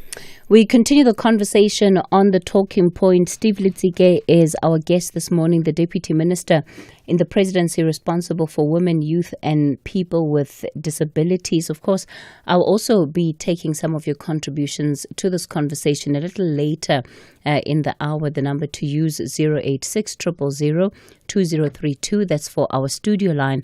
And on the WhatsApp line 0614 104 107. Now, Steve, one of the things that has always been said about the department of the department that you represent, that you're now a deputy minister of, is that it sort of grouped all of these demographics that are seen as underrepresented in the country, and it was to be a department that would champion the cause and ensure streamlining across the state when it comes to the representativity and the participation of these groups. Now, when we look at some of the numbers, unfortunately, the situation is still quite dire in as far as whether we're talking equity with women, representation when it comes to youth, people with disabilities. You've been 8 months in this position. What is your understanding now of why this is something that has not been gotten right over the years? Yeah, no, Katie, indeed, the department, you know, when you look at the grouping, focus on women, and you even think about the history. At some point, it was the status of women in the office of the president. It then became a department, fully fledged department of women, and then it brought in children at some point, and then later on, it brought persons with disability, and now with youth. And I think one must understand the importance of, you know, why we focus on gender and advancing gender equality, and in particular for women. It's around the empowerment that drives economic growth for the specific groupings, including young people. And when you look at the crisis we have as a country around youth unemployment and the extent where South Africans are struggling, and the rise of poverty and the crisis of our economic growth that is moving in a snail pace, you know, one then speaks about the overall societal well-being, and at the center of it is that if we empower women, youth, and marginalized groups, particularly persons with disability, to actually contribute to be more equitably and being part of the inclusive development, we may thrive and prosper as a country. And it has not happened because when you look at the system of operating in a well-coordinated manner, has not been entrenched to meet the overall interdepartmental program that meets the work. Now, when you look at the MTDP, there has been, of course, progress in the previous administration. We are where we are in these 31 years, where we've seen progress after progress, but at a snail pace, and some the reversal of gains. And why I'm raising this to you, just the latest report that we submitted to the United Nations on Commission of Status of Women has revealed even the issues beyond you know, government, but this is now relating to private sector, that there's gender pay gaps that exist. Why is private sector not meeting the target, and why is law not necessarily enforced to take private sector to actually challenge them that they must meet the laws equitably of this country to meet and reduce and even eradicate totally the gender pay gap? That women who are doing the same job as men are paid lesser in the private sector. When we look at public sector, the women and men who are doing the same job are paid equitably in those trenches. So the silos, the inconsistency leads us to where we don't actually meet our target or desired outcome. And that, for me, has been a challenge that we've observed. one of the other issues, of course, is the fact that on the one hand, the amalgamation of all of these groups, women, youth, people with disabilities, has somewhat diluted the conversation or even the focus on either of these groups, right? So when you talk about women in this country, there are obvious crises that are affecting women on a multiple level. That applies to young people in this country who really are living in a hotbed of unemployment on a day-to-day basis that is a huge problem for this country. And the same can also be said about people with disabilities, because they simply are not represented. They don't have a voice. And that becomes apparent when we look at their representation. So to what extent then are you seeing this idea of a dilution of the causes? Because at any given point, you're sort of having to juggle or to prioritize the interests of a particular group. And unfortunately, at least in my view, that's by design. Mm. You know, Cathy, I think one must, live to the reality that these groups, are highlighted not only just for South Africa from our National Development Plan, but also as part of the African Union 2053, as well as the SDGs that are agreed by the United Nations member states. These are fundamental human rights that promote social and economic progress that we must meet, and South Africa is a signatory to.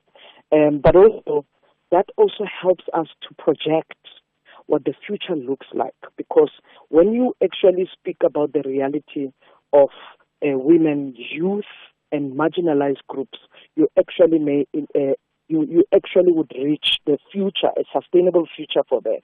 Now, your point about dilution, it's a valid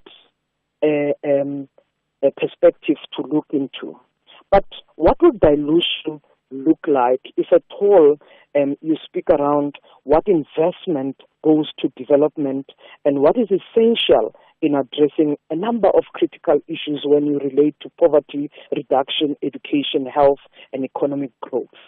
But when you look at the work that we do as a department, we are not an implementing arm as a department. Our role is policy advocacy, our role is coordination, and that means for us to actually say we have done justice to these groupings will rely heavily so on the work of other departments. It will rely on all other departments that must do their work, and in doing their work, they must actually make sure that their response and their programs reaches and benefits women, youth, and persons with disability. Overall, that does not exclude men and the rest of the society in their diversity. It just highlights the importance of why we must recognize that women and youth, persons with disability, are not just beneficiaries, but they are part of the development. They are part of the active agents of change that highlights and that are part meaningfully of those challenges, but also opportunities as part of the developmental approach. Is that not one of the key challenges, Steve? The fact that the ministry in and of itself does not have powers to implement. And even when you are streamlining what other departments are doing and making sure that they're aware of targets and that they do have those targets, number one, the budget allocations towards this is often very blurry.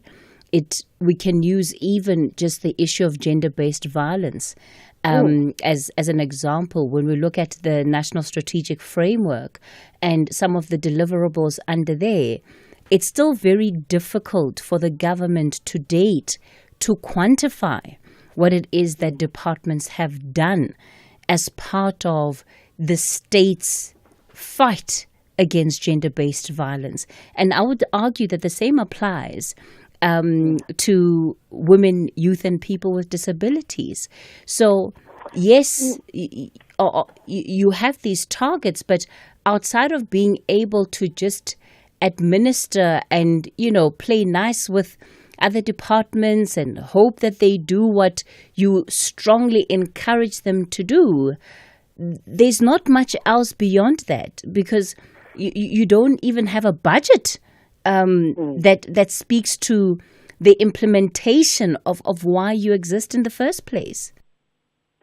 No doubt, your point and observation is accepted, but it's also arguable. And I think, it's a debate that could be had around, whether should the department be given the power to implement or not. But also, one must never downgrade, the importance, even in its current form, because what you expect to be doing is that, yes, you can have total agreements that are measurable, that are deliverable between governments, because you need to become watchdog, you need to become a kind of support. One of the key fundamental examples I'll give you, Cathy, in the process of developing the country's budget and so forth, one of the elements that we have put forward is the gender budgeting process. The gender budgeting process that also allows us to actually see whatever allocation that goes into the budgeting cycle will recognize what needs to go into planning, the implementation, as well as monitoring and auditing that relates to the work of women or women's empowerment or responding to gender equality. Similarly for youth and similarly even for persons with disability. And I'll give you an example. One of the key fundamental points where I engaged with various departments and I requested that just indicate how many assistive devices have we budgeted for young people in the higher education sector, or young people or children in the basic education, or persons with disability who go and access assistive devices from the Department of Health. This way it allows us to monitor. Now, this may not be deliverables for the Department of Health, because they will just cater and say, we have patients and these patients may need 1, 2, 3. But the bird's eye view allows us to actually then interact at the level of a transformative and inclusive way from our department. So, yes, we can argue the department needs more meat, more teeth, as well as budget to actually actualize and realize its mandate fully. And yes, I agree with you, current financing model or even budget allocated to the department is not enough. The example we clearly stipulated is one big crisis that we have taken up with President, for that matter. He sat with us, and it's one of the priorities that we're trying to address together with Treasury. Both President and Deputy President have taken the issue of gender-based violence and femicide, and even the responsibility of our national strategic plan. This is a crisis that has been deemed as a pandemic.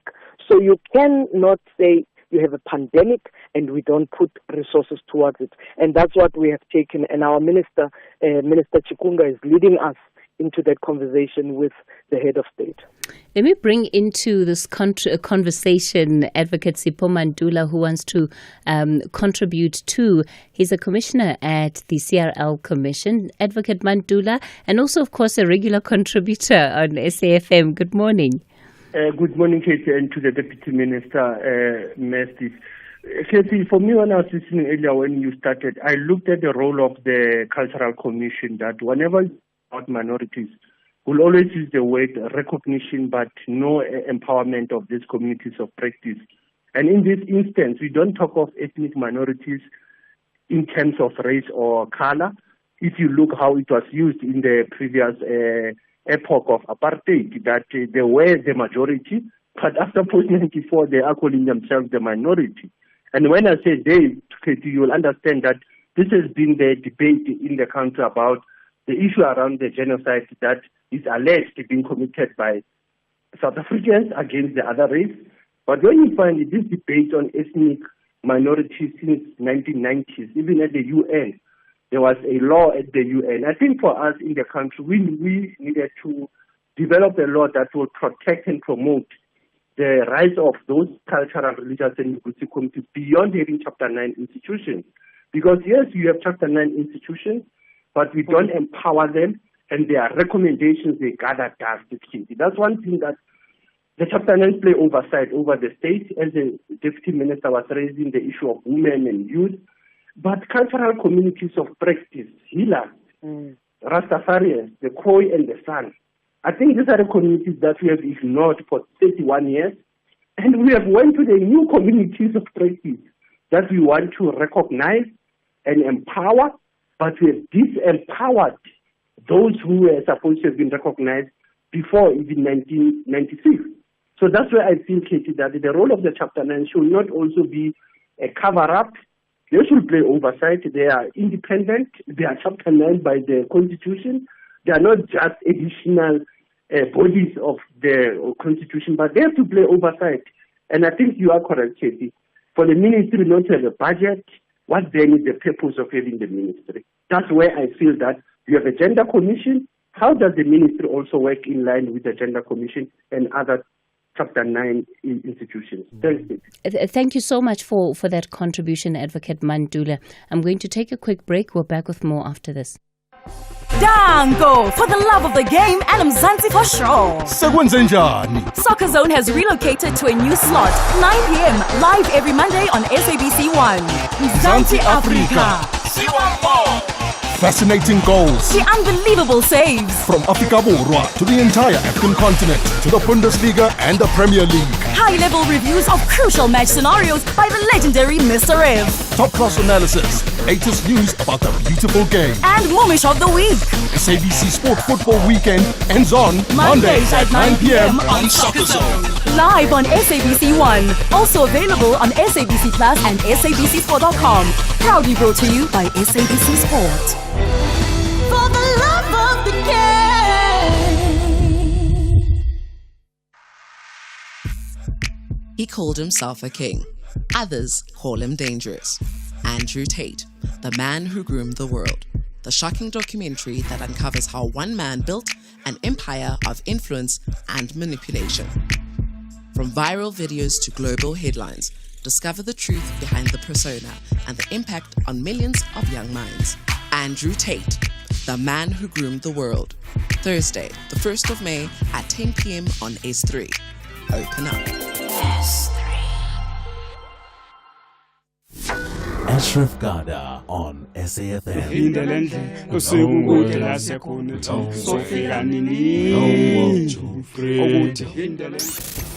How it all started, because it's not just your father, right? There were people involved in putting together the very, very first group 65 years ago. So, no, our father started the group in 1969. He got a dream that he has to go and recruit his cousins and his brothers to start his own group, so that because he had visions, he had dreams of how this music should be sung. Homeless, homeless, with moonlight sleeping on a midnight lake. You're listening to the National Pulse. Cathy Mohlahlana on SAFM. All right, we continue the conversation with the Deputy Minister in the Presidency for Women, Youth and People with Disabilities, Steve Litsike. On the line is Percy from Matlosana, and I'm mindful, Steve, that you have to leave soon. Percy, good morning. Good morning, Sis Cathy. How are you and your guest?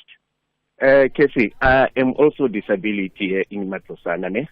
We have a serious challenge, especially as people who living with disability. Our government, they just recognize only us when it coming to the election, when they organize a special vote. We apply for the job. They keep saying they will take 7% of disability. There's no such a thing. We are fighting with our municipality, even on the Department of Health. When they release maybe some project, we are not part of the people living with disability. There is a lady here in Northwest in the Premier's office, Mema Mudisa, is the Chief Director of Disability. We keep fighting with that place. It doesn't assist us at all. Even in the President's office, I think we've got more than 70 that we reported there about the us, the people living with disability who are not recognized, especially in Matosana. There is the mayor of Dr. Kenneth Kaunda district, Nikiwe now. There was a EPWP, some of the members, because I'm a spokesperson of Dr. Kenneth Kaunda Disability Forum.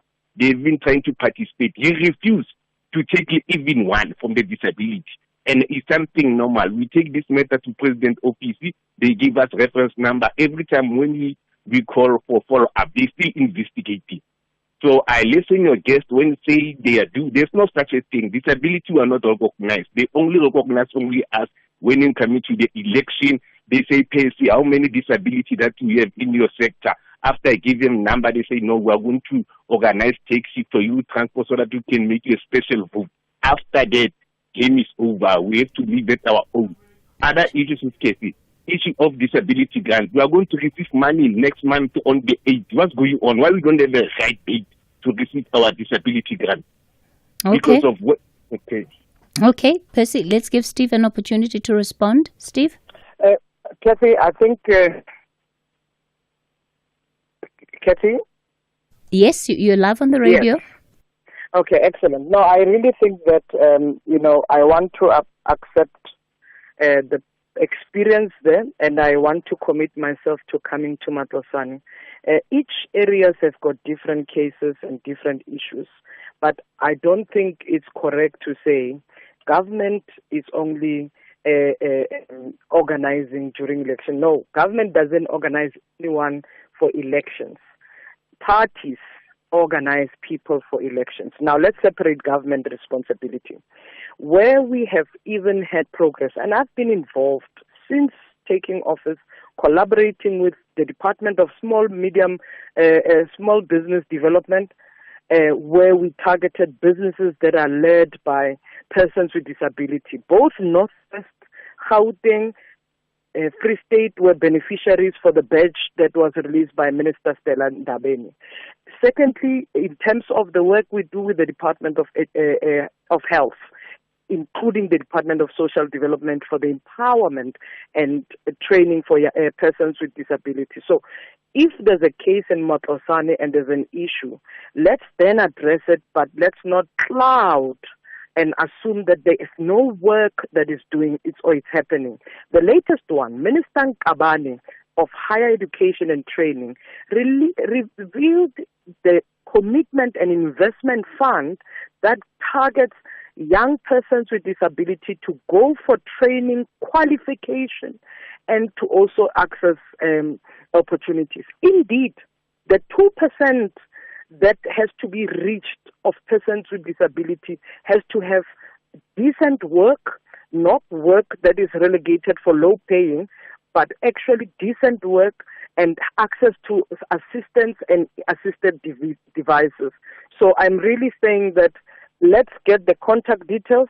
I can commit myself within 30 days. I will go to Matlosane to attend to the issue so that I understand exactly what it is and where it was reported. All right, Minister, thank you so much for your time. I know that we've kept you on longer than what we had committed to. We'll leave it there for this morning, and we'll certainly follow up on that commitment that you have made to Percy out in Matlosana.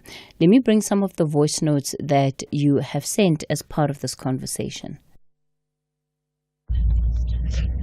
Hi, Cathy, good morning. I hear what the Deputy Minister is saying, but at the same time, while we acknowledge the issues of identity, we should not use it as an excuse for our misbehavior in society.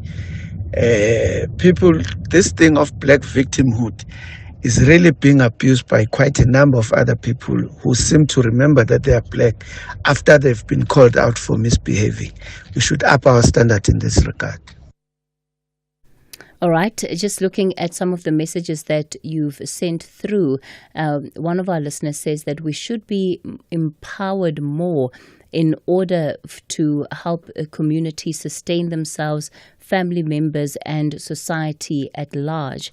I think that is with regard to people with disabilities. Somebody else says that their position is that the portfolio or the department should not have a minister. It should simply be headed by the minister who's heading up the presidency. Look, that was the case before, and then of course it was moved due to a sense that it was not really being as efficient as it could be, and certainly we'll be looking then to see what progress the department is able to make within the current administration, but absolutely the challenges amongst the different demographics that they represent are quite high. So that's where we leave it then with this particular conversation. I'm back with more on the other side of the 11 o'clock news update.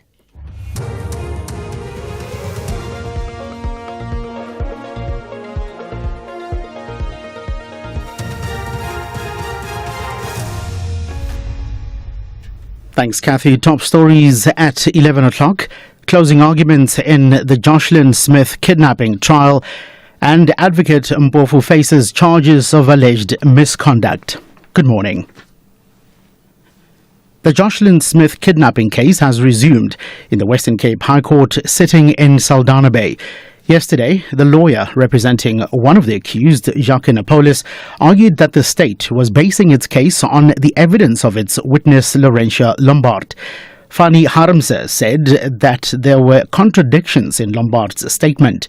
Lombard is a former accused who turned state witness. She testified that the child's mother and accused, Kelly Smith, told her that she sold Jocelyn to a Sangoma for 20,000 rand. Senior counsel advocate Dali Mpofu will this morning appear before an independent disciplinary committee of the Legal Practice Council. He has to answer to charges of alleged misconduct before the body, which is mandated to set norms and standards as well as regulate the professional conduct of legal practitioners. Kenny Mapanga reports. Advocate Dali Mpofu SC is facing 7 charges relating to allegations of breaching the code and bringing the legal profession into disrepute. If he is found guilty, the consequences could be as serious as being struck from the role of advocates. Mpofu has described the charges as quote-unquote frivolous and completely unsustainable. Human Settlements Minister Thembi Simelane has expressed dissatisfaction with the choice of the land for the Tubaleto Informal Settlement Upgrade project on the KwaZulu-Natal North Coast. The land, which is hilly, is in Melmoth. Over 200 out of 500 houses have been built under the project, which started in 2012, but there is no provision for water. Simelane visited the province to check on progress made to finalize stalled projects.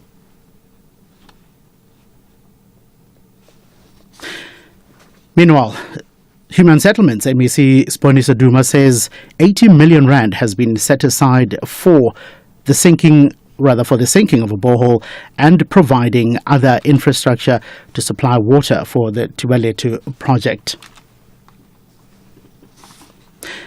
14 people, including 2 children, have been killed in a massive fire at a hotel in the Indian state of West Bengal. 2 people were also seriously injured in the fire, which started last night at Rituraj Hotel in Kolkata city. 88 people were staying in the hotel when the fire broke out. The blaze is now under control, but authorities say they are still carrying out rescue operations. Recapping the top story, the Jocelyn Smith kidnapping case has resumed in the Western Cape High Court, sitting in Saldanha Bay. Yesterday, the lawyer representing one of the accused, Jacques Napolis, argued that the state was basing its case on the evidence of its witness, Laurentia Lombard. For SAFM News, I'm Uzile Sakwe, headlines at 11:30.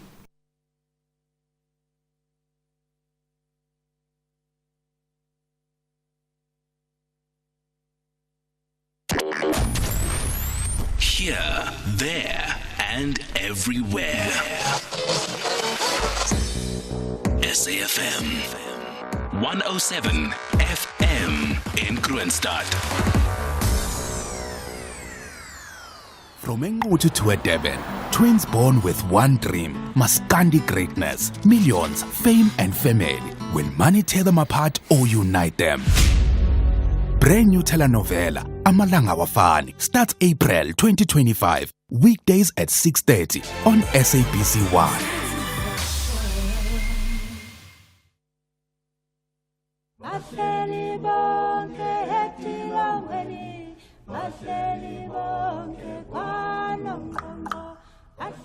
April is Freedom Month, a month to reflect, celebrate, and move forward.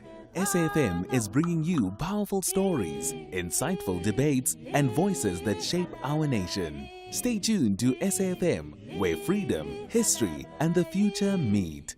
SAFM, leading the conversations that move us.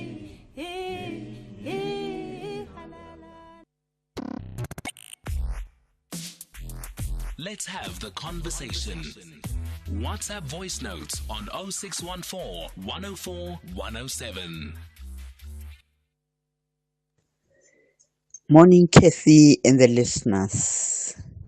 It's so sad that we're discussing about people being kidnapped and killed and thrown in the rivers. What's happening in our country? Are we all safe in this country? That's the question that we need to be discussing about. Are we all safe? Our children, is our future generation safe in this country? We need to be discussing that. Thank you. Mam Zoda from Alex. Morning, Sis Cathy. It's Nkulule Konvala in the Tsobotla Municipal. Please, Sis Cathy, can you get us information about Atamelang bus transport? We have almost 6 months now without the bus transport, and the children are so suffering to go to school because now we have to pay private transport. Please, Sis Cathy, please. Cathy, I tend to agree with Wanus. You know, sometimes South Africa, we really don't have leadership. We are too slow to act. That's Ramaphosa. He works like a diesel engine that takes too long to warm up. When the empire is still playing his violin, when Rome is burning. You see, when we say the army should not have been deployed because they were not required. After 3,000 or 300 hectares, when do we draw the line that now the army is needed? When everything else has been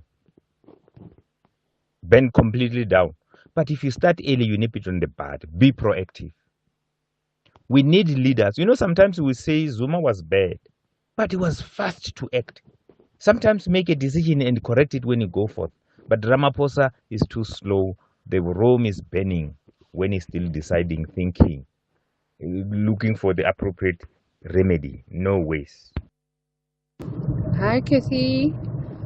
Wait till you started the program very well, talking about alcohol consumption, inordinate amounts of alcohol consumption in this country. And I thought that you were going to follow that up and really allow us to have a discussion on this, because people just need to reflect. Janu, you were just saying it and then you just kind of let it go. I think it's a topic that requires us to delve into and really reflect as a population. Where are we going with this? Good morning, Cathy. Good morning, Cathy. Ali here from Limpopo. You know what? These people, they are just get used to lying to the people of South Africa. You know, that ministry there is doing nothing to the disability people. I can assure you, if we can make an imbizo and try and see what they did, I'm telling you, they are doing nothing. They are doing nothing. Out of them, they might be doing one. They are doing nothing. They don't respect our people. So they must not come there and lie. Thank you. Pause button. Double tap. Very good morning, Cathy. Kagiso here in Bloem. With regards to Dalimpofu and his disciplinary hearing by LPC, I think it's been long overdue. You don't have to be a legal guru to have realized that the gentleman has been carrying himself outside the ethical confinements of his profession. The current exercise is needed. I am definitely sure that he will emerge out of this as a different lawyer. Thanks very much. Send.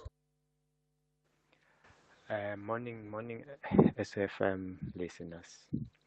The budget issue. This EFF guy, he mentioned a couple of things, a couple of items that should be included in our national budget, but then he didn't mention the most important item, which has to do with an inclusive economic freedom for our people in this country, and that is the unemployment income for our people, for our poor unemployed people on the ground. This is a need, people. Hence, it is non-negotiable. We can't argue about it. It needs to be implemented. It must, and it should have been implemented a long time ago. Thank you. Prince here.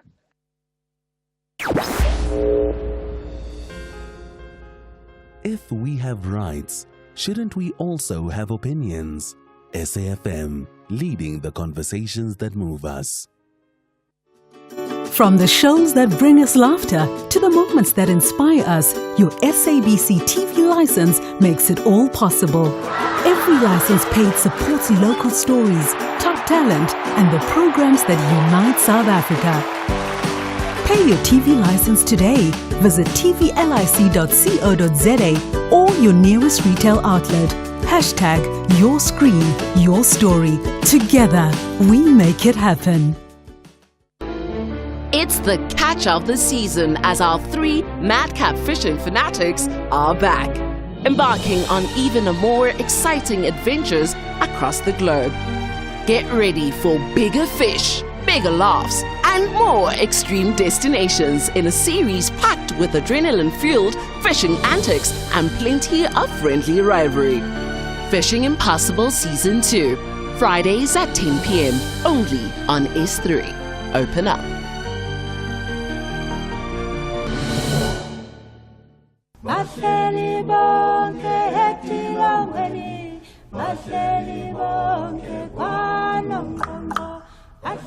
April is Freedom Month, a month to reflect, celebrate, and move forward.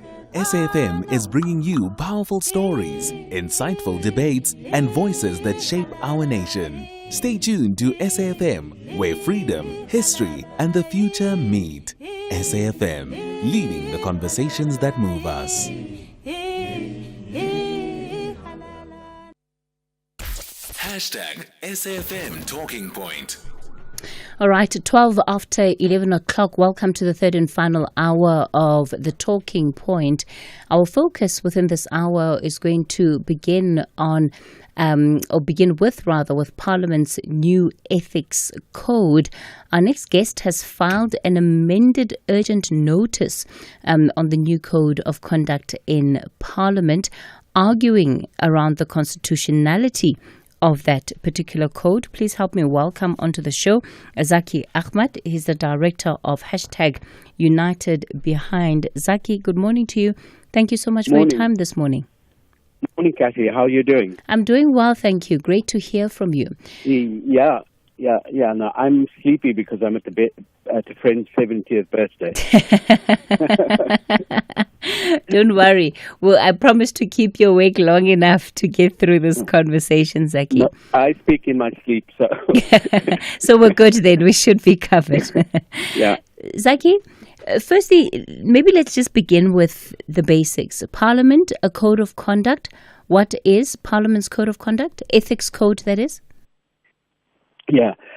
Cathy, this matter has been running on and off since 2017 in relation to investigations and so on. But let me start with the ethics code. Every Parliament is guided by an ethics code, which is a rule of Parliament. It's called the Joint Committee on Ethics, and and members' interests. That's the committee that looks after this, is the custodian of the ethics code. The ethics code is, its framework is obviously first and foremost for MPs to be able to declare all their interests and so on, so that we can see whether our members of parliament are doing their work for the people or whether they're doing the work for other interests. The second area relates to the conduct of MPs, the ethical and legal conduct of MPs. Now, the reason we need very strong ethical codes is because these are the rules or laws that guide the MPs who make laws. The ethical conduct includes not benefiting from illegal proceeds or ensuring that you don't abuse your power, that you don't undermine the public trust in Parliament, that you act with conscience, with selflessness, and so on. That's the ethics code. And the original one was obviously adopted during the first term of the Democratic Parliament. In 2014, a new code came into operation, and it's been more than 10 years that that code wasn't amended. It's not the amendment that is the problem now. It is how the amendment was done and for what purpose. So that's the background to what the ethics code is. Every person in the country who is aware of politics should be watching this, because the ethics govern how our parliament works, how our MPs should conduct themselves, and that is indispensable for democracy. One of the issues that you raised from last year, and even I suppose this is where you're pointing us to around why you are in court, is that the current amendments took place just on the eve of the national election, and as Parliament was getting ready to conclude, at least under the sixth administration. Yes. Yeah. I first want to lay the basis, if you don't mind, for why we brought the complaint to Parliament in the first instance. Please go ahead. You will be more than aware that the state capture at the Passenger Rail Agency of South Africa, PRASA, was one of the most egregious forms of state capture because it took money out of the pockets of working-class commuters and other commuters, but particularly working-class commuters, among the lowest-paid people, as the trains gradually were destroyed, the rail lines. But that was destroyed in a context where we had a corrupt board from the inception, with one tiny window when Popo Molefe was chair. But every other board of PRASA has been either complicit with corruption or benefited, certain people benefited from the corruption itself. Now, Parliament had a duty to oversee PRASA. And what happened instead is the ministers, Joe Maswangani, Dipo Peters, what was the other one? Not Lucky Montana, he was the group CEO.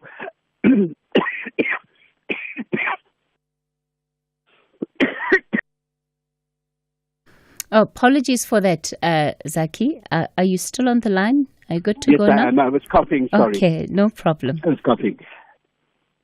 So the other minister, obviously, was Fikile Mbalula. So there's three ministers that are critical to this, of transport. It was Dipo Peters, Joe Maswangani, and Fikile Mbalula. Then it was the chairs, and Sindisiwe Chikunga, who we haven't mentioned in our complaint. But the specific questions was the oversight also of Parliament. And in that Parliament, the chair and the deputy chair was, her name escapes me now, but the former MEC for Education in Limpopo, who was there during the Michael Kumapi saga. I'll come back to the name. Is it not Dikeledi? Dikeledi Magazzi. Yes. So Dikeledi Magazzi, and then the deputy chair was Leonard Ramatlakane. This sounds like a complex thing. Leonard Ramatlakane became the chair of the PRASA board and had to resign or was chucked off the committee because he was involved in a corrupt relationship in certain areas, like getting a house. Now, what happened is there have been numerous court cases, whether it was on the Siangena case, the Tutor locomotives, all these cases, and many, many more that came out of the 2015 Thuli Madonsela report, derailed. She ordered investigations of any contract worth more than 10 million. And what emerged that there were at least 300 contracts that were either corrupt or was wasteful expenditure. Now, what we saw in that is that the board, Sifiso Buthelezi, the chair, who is suing me and Unite Behind for 5 million rand for saying he's a corrupt MP, what his company, his brother's company, Sebenza Forwarding, got 120 million rand from one contract for doing very little or next to nothing. And many things like that happened. Parliament didn't oversee. In fact, Parliament facilitated and protected the corrupt through Digaledi Magatsi and Ramatlakane. Then, of course, we had the Zondo Commission. And the Zondo Commission only had time and money to investigate 4 of the corrupt contracts. In that, they found that Balula acted irresponsibly and in the wrong manner and wasted money, that Maswangani did the same, that the ANC benefited to the tune of 56 million rand, that Dipo Peters was directly responsible for getting rid of a board that was dealing with corruption, that she was also involved in getting trains or buses it was for the ANC Women's League conference using PRASA for those purposes. And there were findings made that referred these corrupt contracts to the NPA and the Hawks. They were already with the Hawks, but to this day, the Hawks have done absolutely nothing despite mountains of evidence. There were also all the AG reports that showed that the boards were in breach of the Public Finance Management Act all the time. So that is the background to Unite Behind laying a complaint, because we had been involved with whistleblowers in making public all the contracts that were corrupt. And we were involved in cases. To give you an example of one case that we were involved in, you would know security has always been a problem at PRASA. What emerges from the investigations is that most contracts go back to 2005, 2006. Now, you're meant to change a contract every 3 years.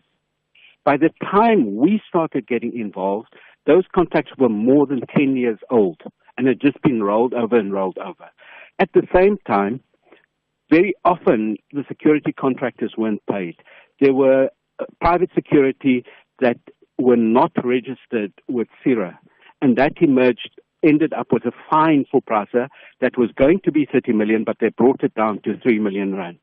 So you can see the mess that was there. But let me quickly add this rider. PRASA has improved steadily over the last 2 years, and that's a very good thing, which all of us should welcome.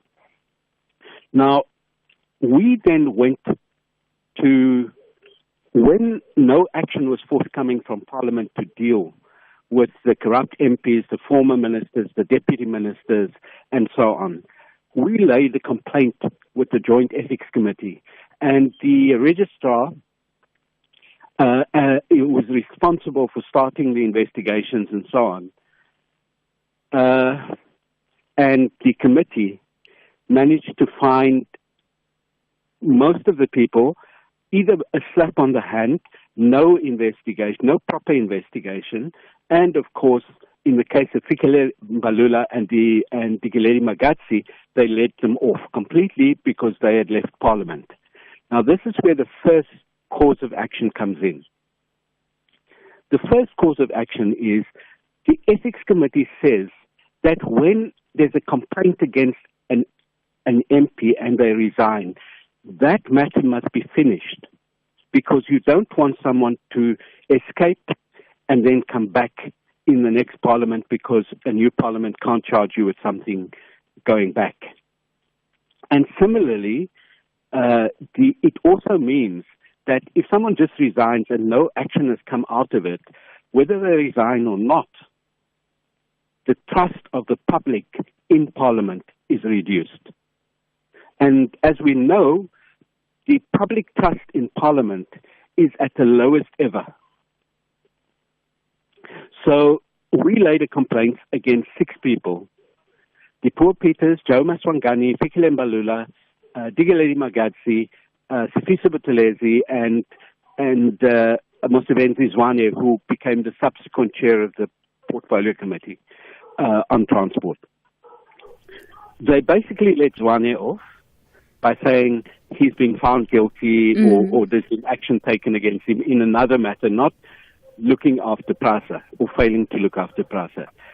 They let Magadzi and Balula off. They gave Maswangani and Dipuo Peter slaps on the wrist. We eventually got, I hear someone refer to President Ramaphosa as a diesel engine who takes long to warm up.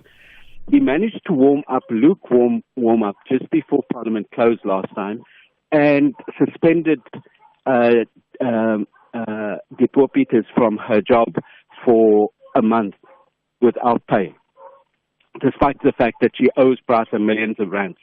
Now, having said all that, there's one other problem with Parliament's rules. And that is that if you or I lay a complaint, or anyone lays a complaint against an MP, that complaint is meant to be secret. No one is meant to know. The evidence is kept secret. A complainant does not have the right to attend any hearing or to have legal representation or to see the evidence and respond to it. So what happens is they go to, if under corruption, they'll come to me and say, here's an allegation about corruption, what do you say? And I say, there's nothing there. Or I give some mealy-mouthed explanation, and what you find suddenly is I get let off. Instead of them saying, okay, sending the complaint back, the response back to the complainant, sure, and say, what do you say of this? So, Zaki, when you look at it, just then to round up this conversation, the change in strategy to then question the constitutionality of this code of conduct, do you believe that it's going to bring a different outcome, different results, and perhaps lead to another code that takes into account some of the considerations that you have made, but also brings transparency to the process? Exactly. Just quickly, Parliament then changed the code to say that they don't have jurisdiction over Fikile Mbalula and Dikeledi Magadzi. I'm using that as example to say that they don't have jurisdiction over MPs who resign. And that was done completely underhand, without telling the court, without telling us or anyone. We would have welcomed amendments to the code that were constitutional, and that is not a constitutional one. Similarly, we're challenging the secrecy rules in Parliament. And like you say, the degree of openness that should we be successful in the courts, the degree of openness that will be required is exactly what should have happened right at the beginning. And when you gauge your prospects of success? Well, one should never count one's eggs until they hatched, but we have a very, very strong case. All right, that is the director of #United Behind, Zaki Ahmed, there, detailing why it is that they're taking the ethics code of conduct in Parliament before the courts and effectively asking for this piece of legislation, as it were, to be declared unconstitutional, because they believe that what the amendments have done is effectively created a way out for individuals when it comes to the extent to which they can be held accountable by Parliament, and it's part of an ongoing case. So, yeah, that is an interesting one that we will continue to keep an eye on and watch in the courts as it unfolds. Okay, so we're heading then towards 11:30. On the other side of the latest news headlines, Lerato Tsebe is going to be standing by. She, of course, is going to be bringing us our G20 series wrap for the week. So we'll take a quick break. It'll lead us into the latest headlines. The Market Update, Monday to Thursday, 6 to 7 p.m. Want to stay ahead of the financial game? Join us tonight from 6 to 7 p.m. for an insightful journey through the day's market developments, financial updates, and investment news. Tune in for your daily dose of financial intelligence as we navigate the twists and turns of the financial landscape with expert insights. Only on the SAFM Market Update. SAFM Market Update with Jimmy Muyaha.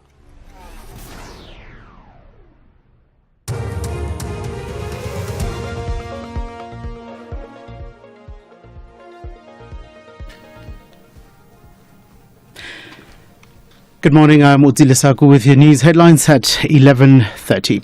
Electricity challenges and the amendment of some charges have promoted the postponement of the disciplinary hearing of Senior Counsel Advocate Dalim Mpofu to a date yet to be announced. He was appearing before the Independent Committee of the Legal Practice Council in Pretoria. The lawyer of one of the accused in the Jocelyn Smith kidnapping case has asked the Western Cape High Court sitting in Saldanha Bay not to convict her client on the charges he faces. Advocate Nobatle Mkabai, who is representing Stephen van Ryn, is wrapping up her closing arguments.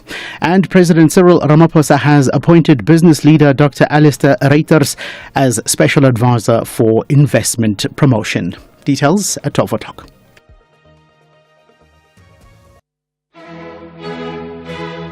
Do you want an experience of a lifetime? Where every day is filled with challenges of providing Lisa Vanderpump curated experiences while dealing with rivalries, romances, and misadventures. It's drama at Vanderpump's French Estate. Chantel, Rosabelle, and the staff can't wait to give you a front row seat to all the drama. Catch Vanderpump Villa, Saturdays on S3 at 8:30 p.m. S3 open up. Whether it is a CCMA referral, problems with a mechanic, or unfair blacklisting, Clientele legal plans are affordable and you receive up to 670,000 rands worth of legal services per year. We cover civil, criminal, and labor-related matters. Our legal team will be your support 24 hours a day. SMS SAFM to 32195. That's SAFM to 32195. Clientele General is an authorized FSP and a licensed non-life insurer. T's and C's online. Standard rates apply. Ashraf Gada on SAFM. Dennis, I'm going to pick up from what your organization says, that you believe it's a cooked-up story from within the ANC factions. Why would you think that? There's a lot of questions that must be answered. In the first place, Ashraf, there is no such a thing that ballistic test is going to take place or have taken place. In the first place is the bullet cartridges that these people are saying when they arrived home, then they saw it was a shooting of a firearm. But all the time they were thinking it's stones. Dennis Bloom, a spokesperson for Activists and Citizens Forum. You're listening to the National Pulse. Find the podcast at safm.co.za. The Talking Point with Cathy Mohlahlana. Weekdays, 9 a.m. till midday. Well, it's time for our G20 series with Lerato Tsebe as we continue the journey of looking at how South Africa is using the opportunity, right, of heading up this particular G20 cycle for 2025. Today, she's coming to us live from the CSIR International Convention Center in Pretoria. That's where the T20 high-level dialogue is taking place. Lerato Tsebe, good morning to you.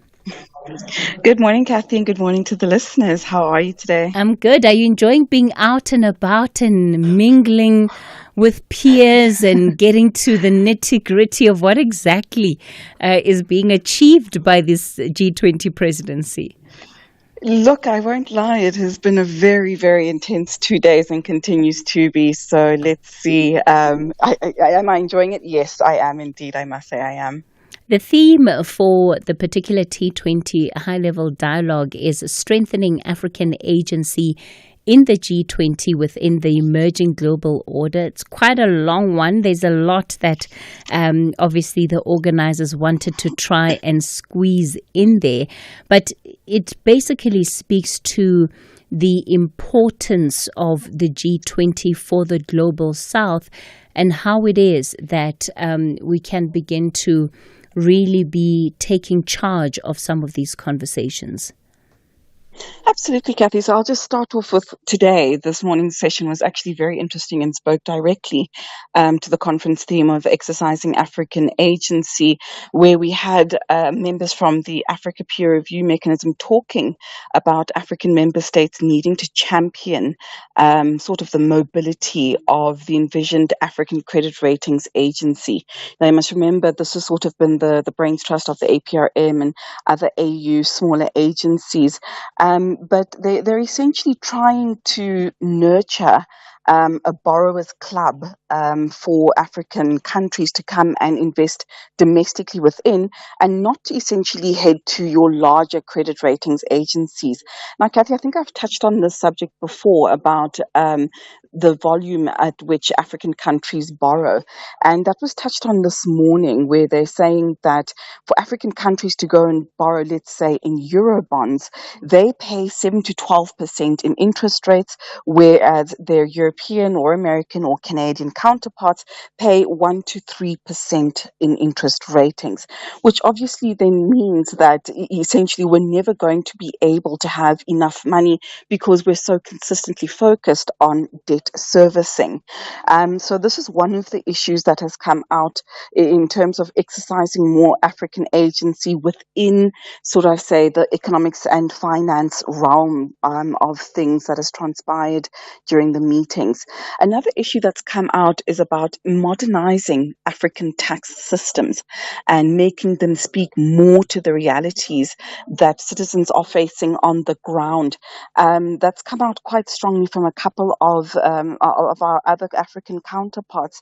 Along with that, obviously, has been the big elephant in the room, that of the theme that is so consistent for the G20 this year, and I think globally for multilateralism, which has been reform, reform, reform.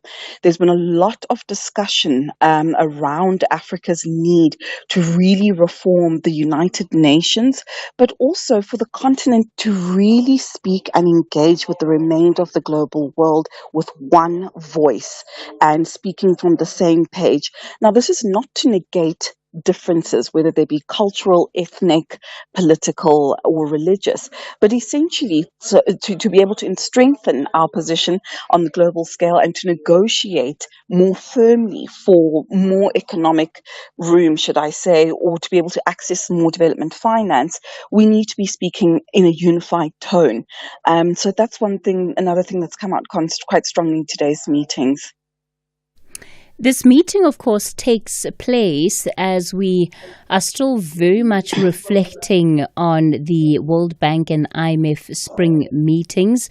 We know that there were discussions there around the BRICS foreign ministers meeting in Brazil as well, and a meeting in Shanghai between the head of the New Development Bank and the former Brazilian President Dilma Rousseff and Chinese President Xi Jinping. So different conversations taking place, different parts of the world, but what is the commonality there? What do we understand to be some of the basis for these conversations?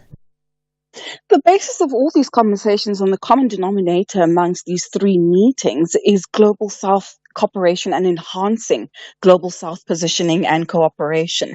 So the BRICS foreign ministers meeting is happening ahead of the July head of states meeting that's going on in Brazil.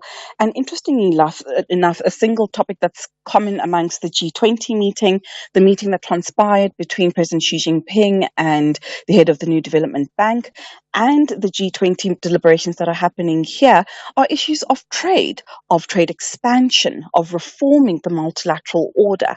So that is the one thing that I've noticed that is coming out quite strongly across all three. Now, we'll talk about the BRICS foreign ministers meetings, for example. We'll begin there. The ministers meeting didn't come out with a common statement. So again, this is acknowledging the very many differences that exist amongst not just our African counterparts, but even differences of opinion amongst us within the global South itself. The text statement that came out was that there were differences amongst member states, rather, some feeling that the condemnation over trade protectionism, which was obviously targeted against the Trump administration's imposition of very heavy-handed tariffs, specifically against countries like China, was too heavy. And interestingly enough, Cathy, there were serious disagreements over the UN reformations and where the BRICS remains, and whom would the candidates, interestingly enough, be for a seat on the United Nations Security Council amongst BRICS member states and then amongst African member states. Now, you must remember, this is the first BRICS meeting that has taken place since there was an expansion, including 2 new African member states, being Ethiopia and Uganda. And interestingly enough, and Egypt, I believe. Interestingly enough, one of the points and bones of contention was that our African counterparts don't feel as though it should be an automatic, point of designation, that South Africa should be in receipt of a permanent seat on the UNSC should that actually transpire. So that's a very interesting thing that has that took place at this meeting. Also, with China feeling as though the statement that was released wasn't heavy enough. Now, obviously, China is, bearing the brunt of these tariffs, and also the language, as I thought, really supported broader and more, mainstay rules-based order, with ministers voicing serious concern about unjustified unilateral protectionist measures, which they are saying is inconsistent with WTO rules.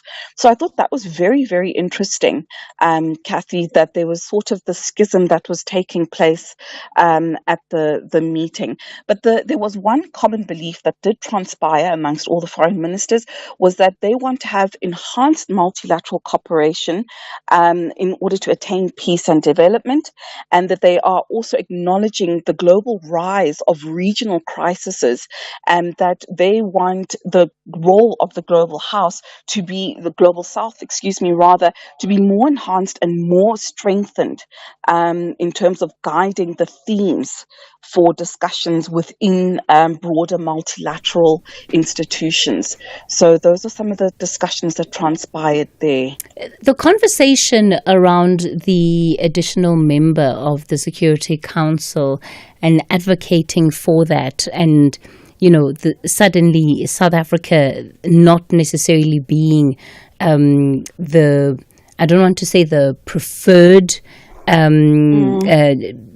country in that regard.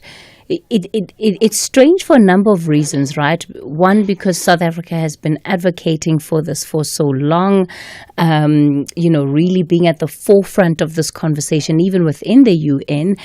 Were there particular reasons that came out of BRICS plus for why it is that the seat should not be seen as automatically going to South Africa?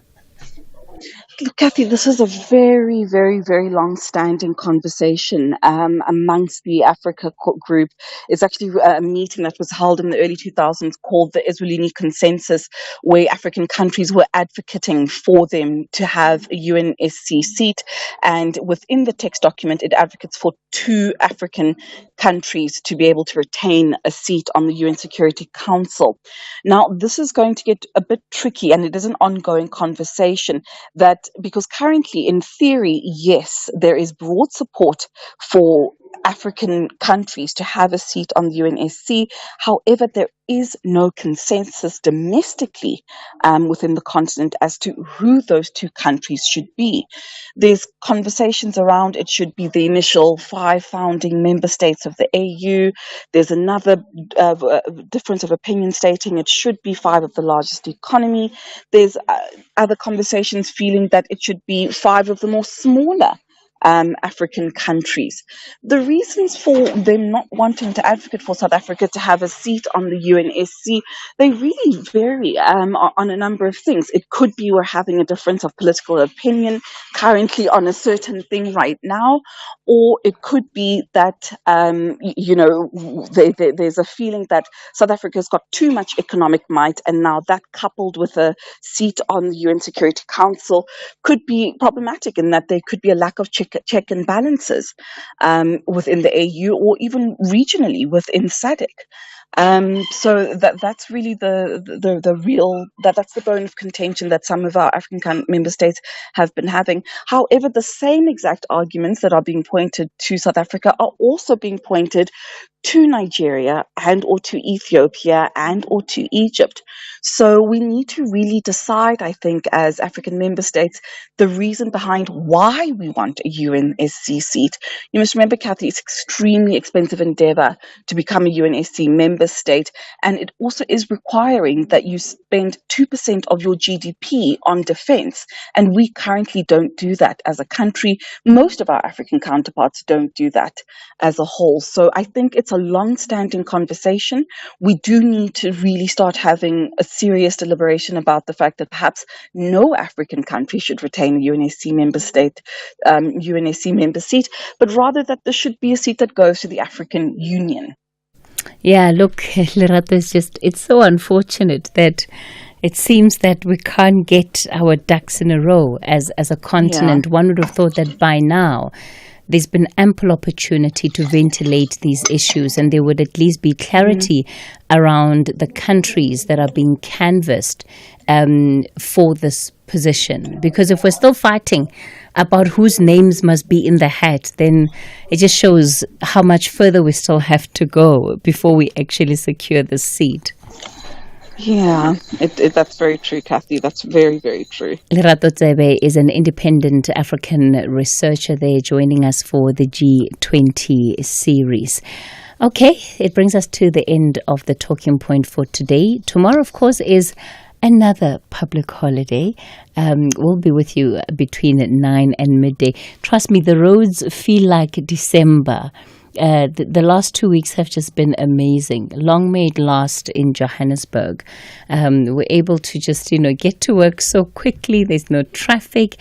So enjoy the holidays while they last. And we'll be back with you again tomorrow. Up next is the book reading. We all have dreams. Some people dream to be astronauts, while others want to yell, Vimba! as they chase that elusive shoplifter sprinting out and into Diamond Walk. Others might look at a broomstick and think to themselves that witchcraft might be the way to go. The possibilities are endless. But for Hollywood stars Ryan Reynolds and Rob McElhenney, their dreams is to make it big in the English football leagues. Tune into Welcome to Wrexham as the duo aim to turn Wrexham AFC into an underdog story that the world can root for, bringing hope and change to the community. Welcome to Wrexham, Saturdays at 3 p.m. only on S3. Open up. S3. It takes a while before these arch rivals meet in the final, but when they do, everything stops.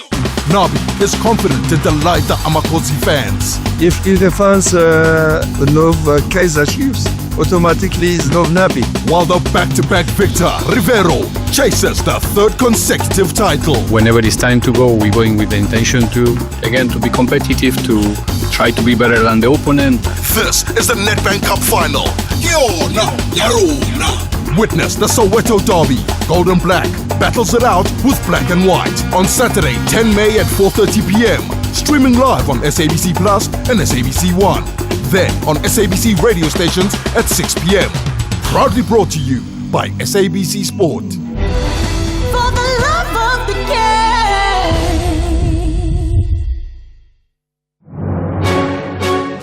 So everyone who has speak conference is speaking as if it's a victory that is a product of their agreement of 30 days to seek alternatives. Doesn't include any alternative revenue generation mechanism proposals by any political party, because the Minister of Finance says that the VAT hikes are going to be offset by expenditure cuts. And that's reaction from the EFF, their spokesperson there, Sina Tambo. We joined on the line by economist Klanti Pai. More improvements now have to come to the other parties who seem to have better ideas, because it's difficult to see how the minister now is sort of, changes, unless we are going to face new kinds of discussions and debates around how we reduce expenditure. Update at noon with Sakina Kamwendo, midday to 1 p.m. Stay safe on the roads. SFM is with you. The book reading.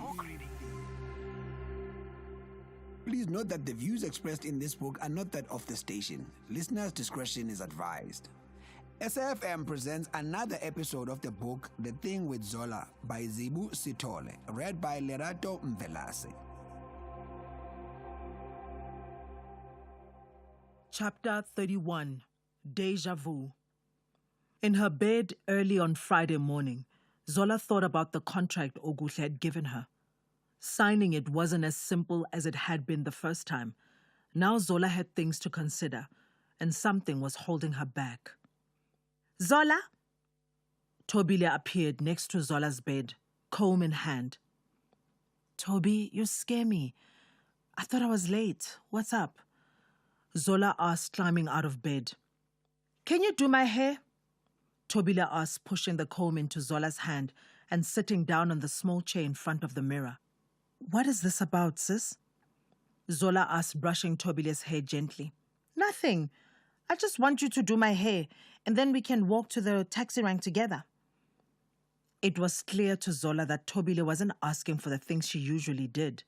She didn't want money or clothes or fast food. She simply wanted her sister. When you went to Germany, I was too young to actually realize what was happening. And now you're leaving again, Tobile said, looking up at Zola's reflection in the mirror. I'm excited for you, but I'll miss you. Zola sighed. All night she'd felt stuck. It's just 6 months, then I'll be back, Zola reasoned. But I'll be at varsity soon, Zola. Things will be different next year. I just want us to enjoy living in the same house while we still can, okay? Zola felt a sting in the bridge of her nose. Her eyes suddenly misted up, and she knew that just one blink would send streams of tears flowing down her cheeks. I should get ready, or we'll both be late, she said, wiping her eyes with the back of her hand. Zola washed herself quickly, her soap washcloth flinging suds onto the wall behind her. With a towel wrapped around her, she walked out of the bathroom to find her mother already dressed and making 3 cups of tea. Nomsebenzi smiled. I thought we could eat amagwinya today, so I woke up early to get them from that bakery on the main road. You used to really like them. Zola dabbed her eyes again and hurried back to the bedroom where she could be alone. What was happening? Her mother and her sister had encouraged her to take the job in Rwanda, but now they were treating her like she was on death row. Mama, you're going overboard now, Tobile whispered to her mother. You never buy those. Hey man, wena, Tobile. Nomsebenzi flung up her hands. You complain when I don't do nice things. You complain when I do nice things. Nomsebenzi focused on the kettle as if she could make it boil by sheer will. Something obviously wasn't right, and Tobile guessed it was the same thing she had felt since she'd gone to bed the previous night. You don't want Zola to leave, Tobile said, laying their delicious oily breakfast out on 3 plates. Did you hear me say that? Did I say I want to hold Zola back? Nomsebenzi clicked her tongue and walked away into her bedroom. Holding Zola back was the last thing she wanted to do. She, of all people, knew how bitter a person could become when they were stunted, and it was the last thing she wanted for either of her children. She wanted Zola to go, to see the world, to live a life exciting enough for the both of them. But that didn't mean she wouldn't miss her feisty and determined eldest child. Moments later, Zola walked into the kitchen with puffy, bloodshot eyes, sat down at the small table and stared at her plate. Nomsebenzi joined her 2 children. Zola broke the silence.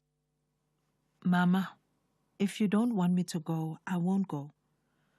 Tobile looked from Nomsebenzi to Zola, waiting for someone to talk. Nomsebenzi slurped her tea loudly and started to hum a hymn Zola and Tobile both thought was familiar, but neither really knew. "Personally, I don't think you should stay unless it's what you really want," Tobile said, not raising her eyes. "I mean, you seemed excited about it yesterday. Zero regrets, sis." Under the table, she kicked her mother gently to prompt her to speak. "What are you kicking me for, Tobile?" Nomsebenzi snapped. The kitchen was quiet, except for the sound of Tobile unnecessarily stirring her tea. "Child, I will slap you," Nomsebenzi threatened, slurping her tea again. But Zola couldn't contain herself. She burst out laughing, almost spraying her tea across the room. Confused, Nomsebenzi watched her daughter for a moment, and then she and Tobile cracked up and laughed until tears streamed from their eyes, until black eyeliner and mascara ran down Zola's cheeks. "Oh my goodness," Nomsebenzi said when she could form a sentence again. She reached out to hold both her daughter's hands. "I don't show it enough, but the 2 of you make me so happy. You've both already reached so much further than I did. And every time you do something new, I'm excited and scared, but so very happy." She took a sharp breath to quit a burgeoning sob. "I know how much you want to go, explore, challenge yourself, Zola. And if you tell me you aren't going to Rwanda, you'd better have a damn good reason." Zola sighed and felt her anxiety leave her until she glanced at her phone. "Damn, we're late," she squealed, leaping out of her seat. "Zola, not in my house, man! How?" Nomsebenzi shouted, rushing out of the kitchen too. Zola had given up on taxis. She'd taken an Uber this morning, which had got her to work early despite her late start. When she arrived, there was no one there yet, and nothing in the car park except an unfamiliar, rugged army green Jeep. She floated into the office, buoyed by the laughter she'd shared with her mother and sister. Everything felt right with the world, and a decent conversation with Mbali would be the cherry on the cake. She was sure now that she had slept on it. He would see things her way. Oguhle wasn't just Mbali's ex. She was Zola's boss, and if Zola was going to continue working at Larger Than Life, she couldn't possibly be so suspicious of her motives. Settling herself down in her chair, Zola took a breath as she dialed. "Hey, babe. How are you?" "Good morning, babe." Bali grunted his greeting into the phone. It sounded as if he was only just waking up. "I wasn't planning on getting up for another 2 hours. How are you?" "Great." She hoped his grogginess wouldn't jeopardize the conversation she was preparing to start. "So, I've decided to give Oguhle my answer today," she started. "I just wanted to know, the thing is, I've had to deal with miscommunication and disappointment in long-distance relationships, and I guess..." Zola stuttered and stammered, hoping Bali would catch on. "I guess I want to know what happens to us in these 6 months." Zola felt instantly relieved. Now that it was said, the ball was in Mbali's court. Mbali sighed deeply, and Zola imagined him sitting up in his white sheets.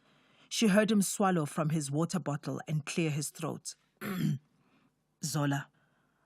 Mbali sounded thoughtful. "I don't know how to tell you what you want to hear." The strain in his voice was obvious. Instead of the deep, manly boom he turned on for seduction, his voice seemed higher. "I want to say the right thing, but I also don't want to lie to you. All I can do is respect whatever you decide to do. Zola shook her head, pressed her phone against her ear, and walked back and forth behind her desk.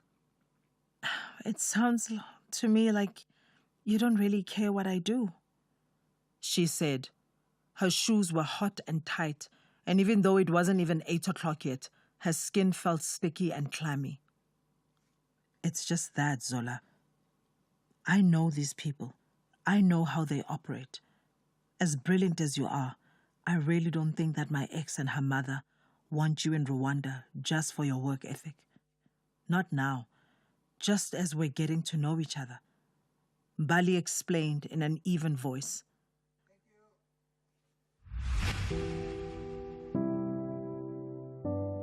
There was another episode of the book The Thing with Zola, written by Zibu Sitole, read by Lerato Mvelase. The book is available online at www.penmacmillan.co.za and in all leading bookstores countrywide. It is broadcast on SAFM at 11:45 Monday to Thursdays on The Talking Point. It is produced for the station by Vovi Patala, read by Lerato Mvelase.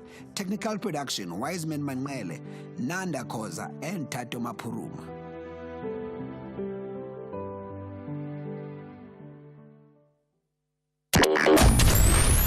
Here, there, and everywhere. SAFM 106.1 FM in Bombela.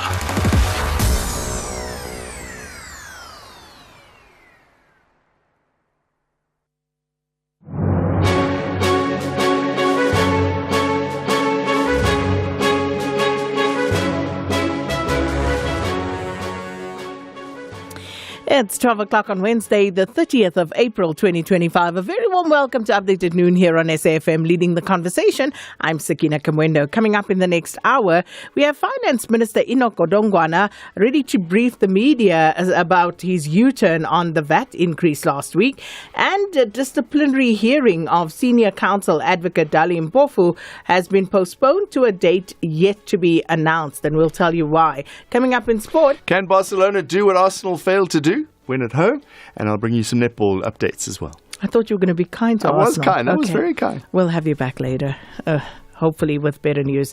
And that's John Chirika, of course, with sports news in the second half of the show. In the meantime, please share your views with us. 41391, charged at R1.50 per SMS. You can also send us a WhatsApp voice note on 0826923909, or you can post your comments on X, and our handle is at SABC News_radio. And these and more stories coming up on this Wednesday edition. First, though, the latest news with Utsile Saku.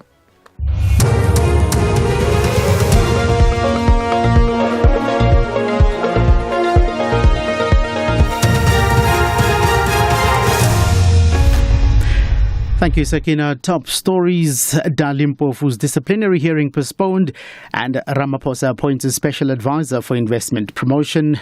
Good afternoon. Electricity challenges and the amendment of some charges have led to the postponement of the disciplinary hearing of Senior Counsel Advocate Dali Mpofu to a date yet to be announced. He was appearing before the Independent Committee of the Legal Practice Council in Pretoria. 7 of the charges against Advocate Mpofu have been amended. Mpofu is accused of breaching the code of conduct and bringing the legal profession into disrepute. This after he made remarks with sexual innuendos during now Chief Justice Mandisa Maya's interview for the position. Mpofu has described the charges as frivolous. Meanwhile, the Pan-African Bar Association of South Africa has issued a strongly worded letter to the chairperson of the council. In it, the association has expressed deep concern over what it describes as spurious and politically motivated charges against Mpofu, who is its Secretary General. The association has also accused the council of allowing itself to be used to target African advocates. Professor Isaac Shai is a member of the association's National Executive Committee. As an organization, we are animated by the unceasing quest for justice. And equally, we are animated by our deep contempt for injustice. In a truly democratic society, dissent and opposition are cherished and not frowned upon. under the pretense of the rule of law. And it's important that we mention the fact that we are going to fiercely resist any attempts to create a one-dimensional society and attempts to paralyze critique. The lawyer of one of the accused in the Jocelyn Smith kidnapping case has asked the Western Cape High Court, sitting in Saldanha Bay, not to convict her client on the charges he faces. Advocate Nobahle Mkabayi, who is representing Stephen van Ryn, is wrapping up her closing arguments. She highlighted contradictions in the testimony of an accused who has turned state witness, Laurentia Lombard. Advocate Mkabayi has described Lombard as an unreliable witness. She knew she was lying, but she continued. Like, that's not even a lie. She fooled an officer, as if that was not enough. Now, she went to give a confession. She didn't stop. Now, surprisingly, the state is convincing the court.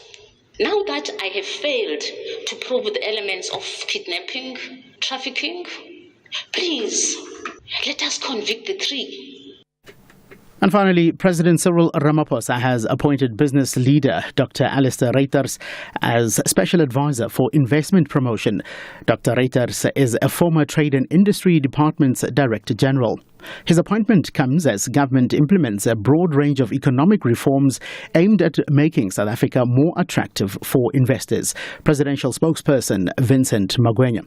Dr. Reuters will advise President Ramaphosa on South Africa's continuing investment drive, which is a principal component of the 7th administration's focus on inclusive economic growth and job creation.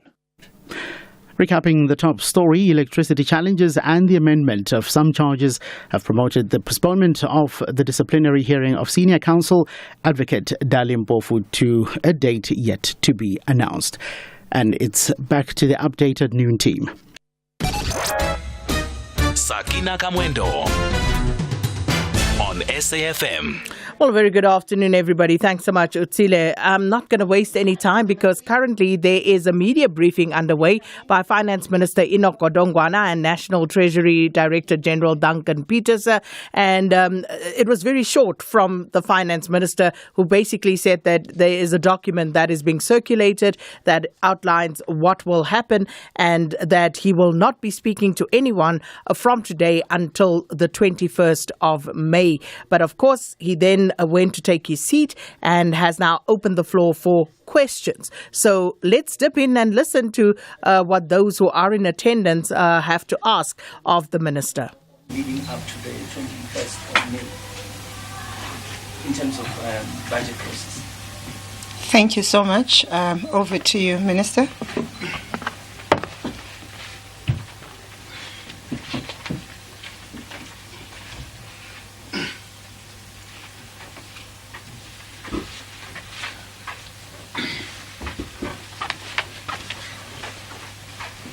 You had projected when I knew this question is going to arise. Let me put it in proper context first and foremost. First and foremost, and put it in proper context. We are we're dealing with uncharted terrain. As you are aware, we used to have a budget with the dominating party being the ANC. And one was prepare the budget, you show it, go to Parliament, and the ANC will pass the budget. Now, we are in a coalition government. That coalition government takes in two forms. One, there's a GNU in cabinet, but in Parliament, there's a number of political parties. Therefore, when you table a money bill, Section 77 of the Constitution empowers me to do that. I was within my constitutional parameters to table a money bill. What then happened, because of the nature of the coalition politics, we couldn't find consensus. both in cabinet and in the legislature. I'm not going to put blame on anybody, but that process on its own, because all of us are new in this thing, was messy. That process on its own is messy. We all have learned from it. All of us have learned it because we might have gone to it not anticipating the kind of challenges we faced. Now, it would be unfair to say to me, having performed in terms of my constitutional obligations of proposing a money bill in Parliament and get into an environment of multi-party environment which created largely a tension, and then say, I must resign. At this stage where I sit, I think in that context, people must understand this thing in that context. By the way, on this question, let me conclude by saying that decision does not lie with me. It lies with the President. But I'm mindful of the fact that the President has been participating he himself in this process.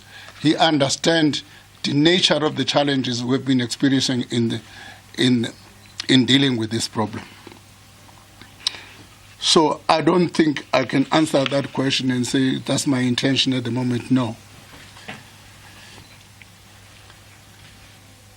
There are two aspects to the second question, questioning the impact.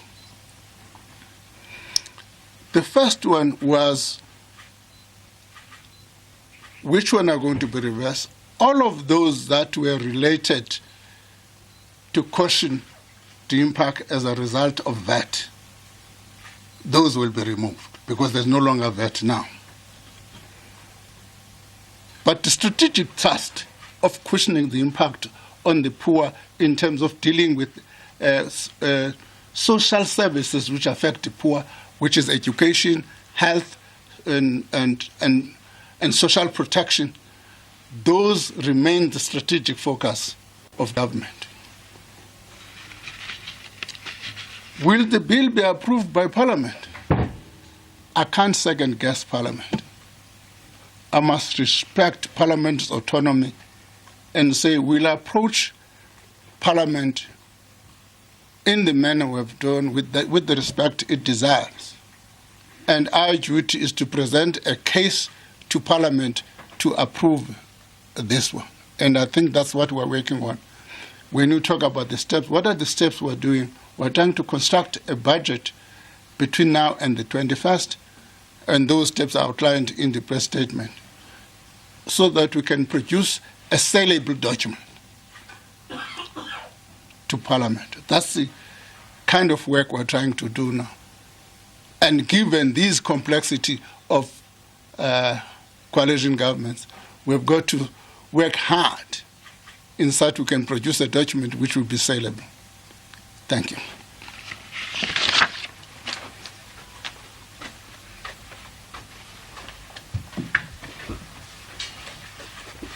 Thank you, Minister. Can I take the second round of questions? I have number 1, number 2, and number 3. Over to you, Hillary.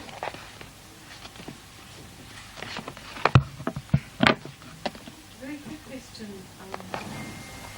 Minister. Are you looking at any asset sales to plug the revenue gap that is going to be left not only by... Am I looking at what? Assets. What asset sale? You said asset sale, right? Sorry? Asset sales, Yeah. yes. Is there any consideration of asset sales to plug the gap which will be left by the withdrawal of the VAT increases, but also potentially by lower economic growth? Thanks. Thanks, number 2. Just a few practical questions for clarity, ministers and DG maybe. The money bill is no longer in play. It has been scrapped now because we are starting with the budget entirely from scratch. This is not a tinkering, an amendment here and there. The entire budget is being reworked. Can you just give clarity on that? And then you wrote to the Speaker, I believe, yesterday regarding this 21 May date. Has this date now been confirmed, or does it have to go to the programming committee just in terms of the process around the date? What is that? And then Does the dates and the date for programming, has it been approved with the Speaker? And then in terms of the timelines that we're now working with, according to the PFMA, this needs to be wrapped up by July. Is that still the case? DG, maybe you can just walk us through what the deadlines are ordinarily, and now that we're here, given that we're past April and the financial year, what are the implications for this delay? Thank you very much. Thanks. Just before number 3 comes in, can the GCIS technical team assist? The colleagues online cannot hear at all. If you can just assist in that technical glitch. Can I get number 3? Thank you. It's Katel Sohoto from Kaya 959. Minister, how does the reversal of the VAT, perhaps the reversal of the VAT hike, affect Treasury's credibility with investors and ratings agencies, especially perhaps after the budget was tabled with that revenue measure as a key pillar? Thanks. What I will do before I come back on here, Minister is going to respond in the DG, and then I'm going to take online questions, and then we'll do the last round. Okay? All right.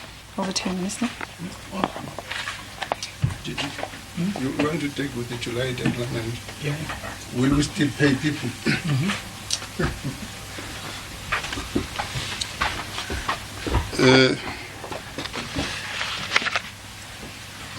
On this simple question, do we have ISIL sales in the back of our mind for this purpose?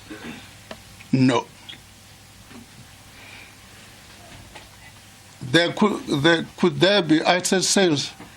There's a possibility, but we're not factoring that here. There's ongoing work in different areas where there is sports and so on. But it's not something which is taken into account in this thing. The practical question about programming, we have approached the Speaker for the 21st. As I understand, the Speaker is taking that to the programming committee today. Your second part of your question, the DG will deal with it. He's also going to add on the credibility issue. Let me say why we are not worried. Why we are not worried. Really, the credibility issue is not going to be the reversal of VAT. The credibility issue is going to arise of the final product, the final budget that's adopted. Whether that budget will reflect fiscal sustainability and fiscal prudence. That's where the credibility issue will arise.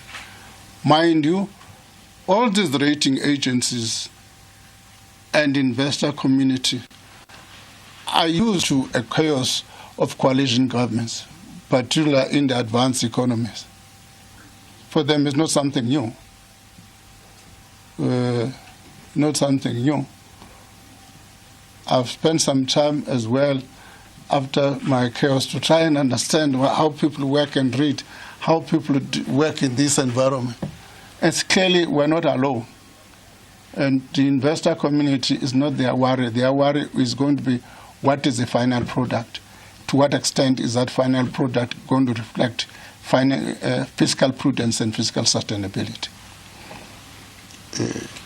Did you want to add on these 2 points?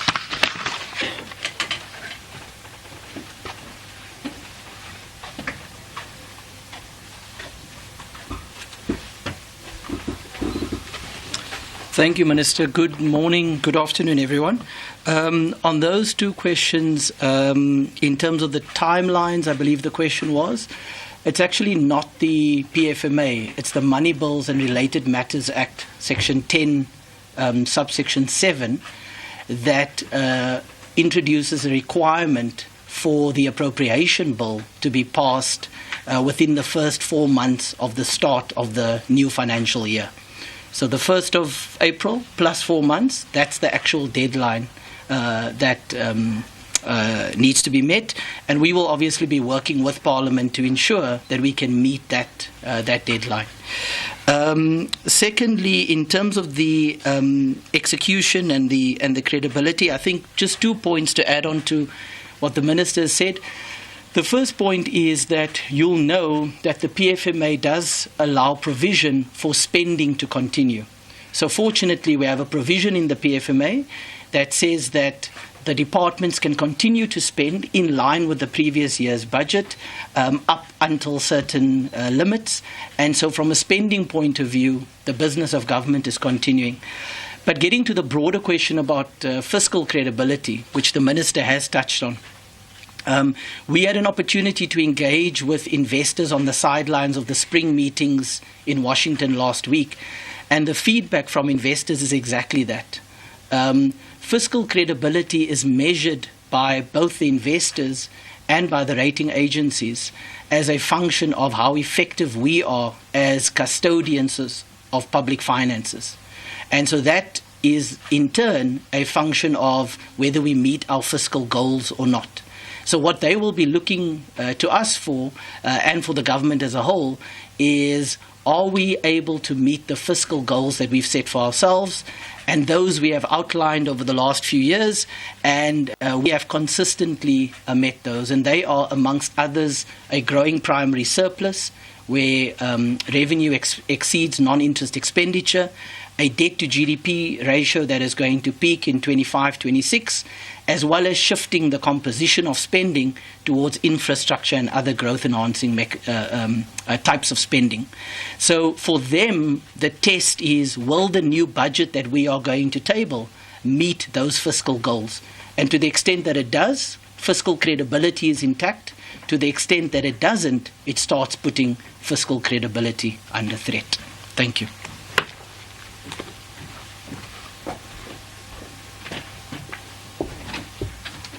Thank you, DG. I'm now going to be taking questions online, and then I'll come back here. We've got an online question from Carol Payton from News 24. Minister, doctors and other health workers in Gauteng and KZN were not paid at the end of April. Is this the fiscal crisis that you sought to avoid materializing? The second question comes from Business Day, Linda Enso. What potential areas has Treasury identified for possible savings, and did any of these emerge from discussions with political parties? If so, which ones? And the last question is from Full View from Lihlonono. Can the Minister clarify if there was out-of-court settlement with the DA over the VAT hike? Also, is it true that 2.4 million was wasted on service providers for the postponement of the budget? Lastly, it's a comment. Treasury needs to reassess and rethink budgeting processes by instituting a consultative and transparent approach that incorporates enhanced governance as well as stakeholder engagement. And the last question is from Sophie Mokwena from the SABC. The budget allocation can lead to governments collapsing where there is power sharing. We saw that in Germany. Now that you have the first experience in relation to the challenges of the budget in the GNU, how are you going to handle the MTF in future? And are you looking to presenting new proposal on the budget process, looking at the international trends? So those are all the online questions. I get 2.4. You provide it. That DG, now I don't run it operation. The Minister and Muslim, I don't run operations. I cannot, at this stage, answering Carol's question. I'm not familiar. I'm not aware that there are doctors that have not been paid. It would be strange. 1 month in the financial year, people have run out of cash. They can't pay doctors. They can't pay anything. I find it difficult to answer that. I don't think it's a reflection of any a financial crisis of some sort, because if there were any problems, they would reflect down the line in a couple of months in the financial year, not in the first month of the financial year. I don't know whether DG, you are aware of that. The potential savings, no, it's too early to tell you that. What am I going to say on the 21st? I must have something I can brag about on the 21st. I can't tell you now. On the 21st, I've got to say we have money to save this, to save this. If there are any savings, I don't know. We can't say that now. That's the reason the DG doesn't want me to speak to newspaper. The out-of-court settlement. Let me just outline a bit. The DA went to court to apply for three things. The first application was that the proceedings of the Portfolio Committee of Finance on the fiscal framework be declared invalid. The second application was to declare Section 7, subsection 4 of the VAT Act constitutionally invalid. The third was, pending the declaration of Section 7.4 as invalid in terms of the Constitution, I be interdicted from implementing the 5%. Now, it's quite important to trace this history of the earlier application by the DA. And then they were joined by EFF. We then announced on the 24th, when Washington, so there was a time difference. So when it reached South Africa, it was 12 midnight. We announced a reversal of that.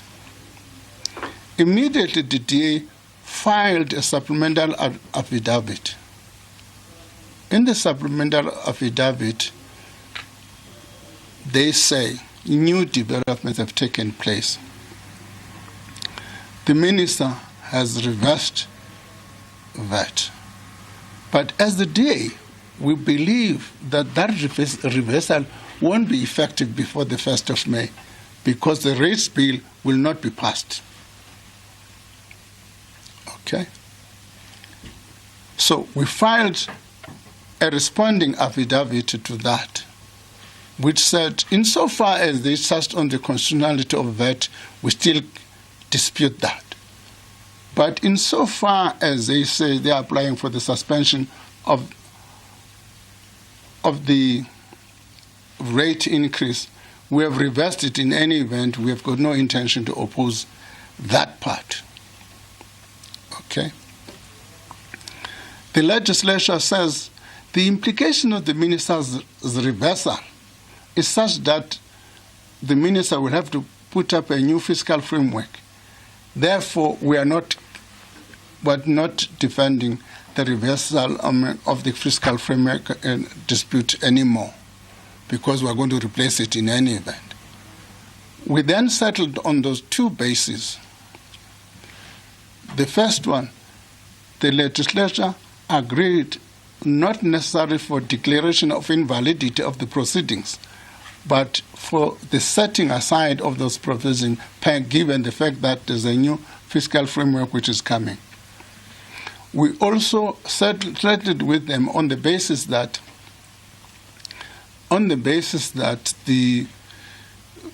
we were not opposing their application for the suspension of the rate, because in any event we have agreed to reverse it. On 2.4, I don't even know the amount, to be honest. The DG is an accounting officer. He may know that I can't even burden the deputy ministers. The closest to that may be Deputy Minister Sarupen, because he is in charge of corporate services. But I'm not putting you on the block.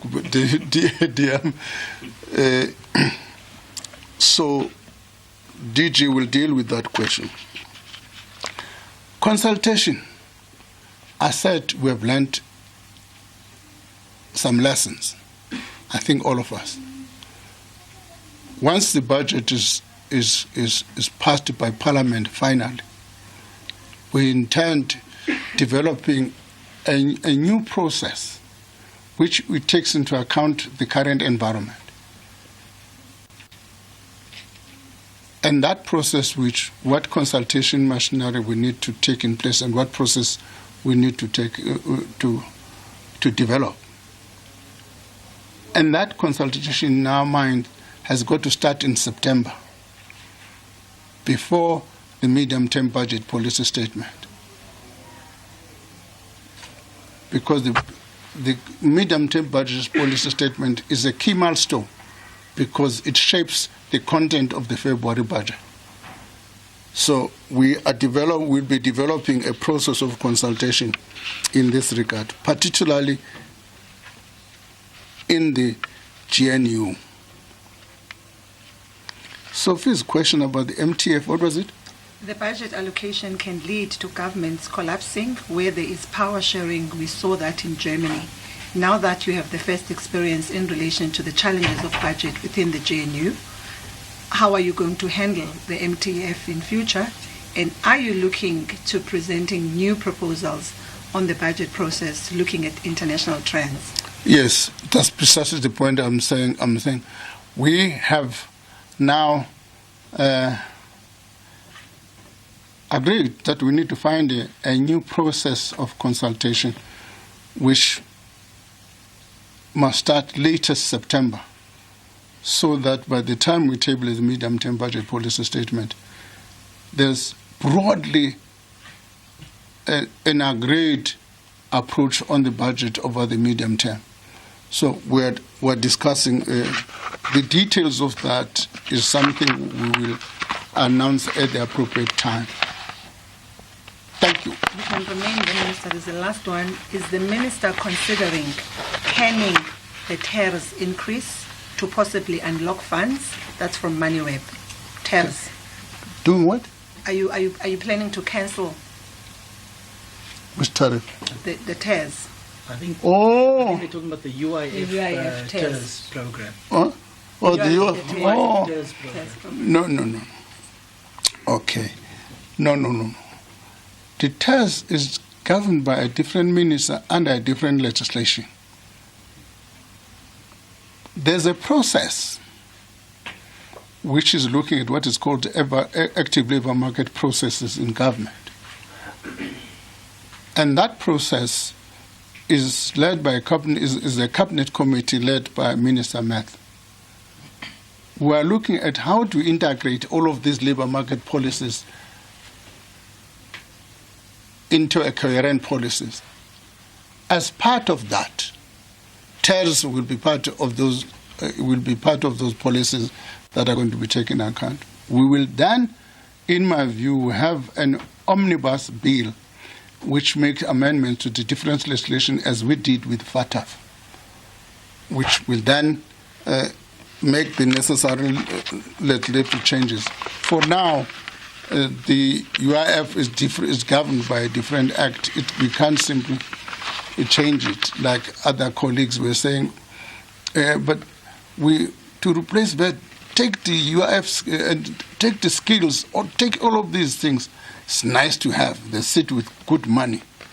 But they are governed by a different legislation. For me to take money from those things, they need to be a change in legislation. We can't simply grab them. Okay? Thank you. DG?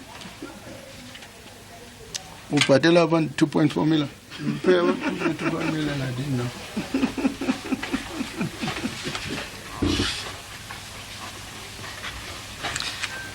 Thank you, Minister. So, in terms of the Other questions, just in terms of the cost of the department, the costs that are incurred in terms of the budget process are mainly related to things like travel, accommodation, printing, advertising, and so on.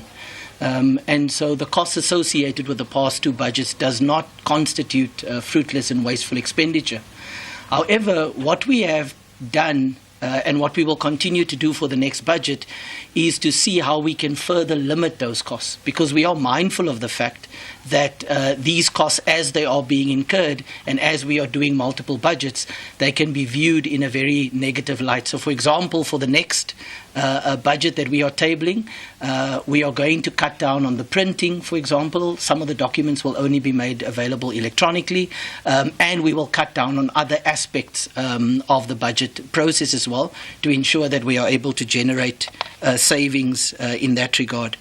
There was also a question about the process, the budget process, and let me just talk about it from a Treasury perspective. We are constantly making changes to enhance the budget process. Some of those changes were introduced in the last budget cycle, where we changed, for example, the configuration of the technical committees that discuss some of the budget process, some of the budget elements, in order to create a more inclusive process and outcome. And we are currently considering further amendments to the technical process, which we can talk about further when we table the budget on the 21st. But they will include things like how we embed more concretely processes around spending reviews, for example, into the budget process itself, so that those spending efficiencies can come through more clearly. Just to add on the question of doctors in KZN, that question is probably better directed at the provincial treasury over there. But from our perspective, we are not aware of payments that are not being made. And two, as I indicated earlier, Section 29 of the PFMA actually allows spending to continue to take place by departments, even in the absence of an appropriation bill.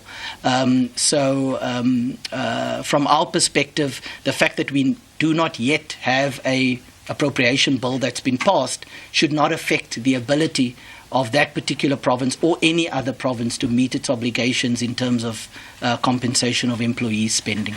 Thank you. Thank you, DG.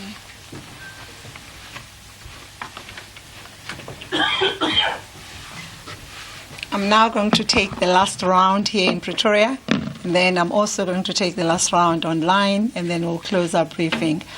I have identified only 3 hands. Is it really 3? So that I check I'm not leaving anybody behind. Okay, it's 4. Right, number 1, number 2 in red, number 3. Can't say number 4. Nice, number 4. She's coming again. Okay. All right. In that order. With everything else that happened, what, Minister, would you say was some of the lesson learned from what happened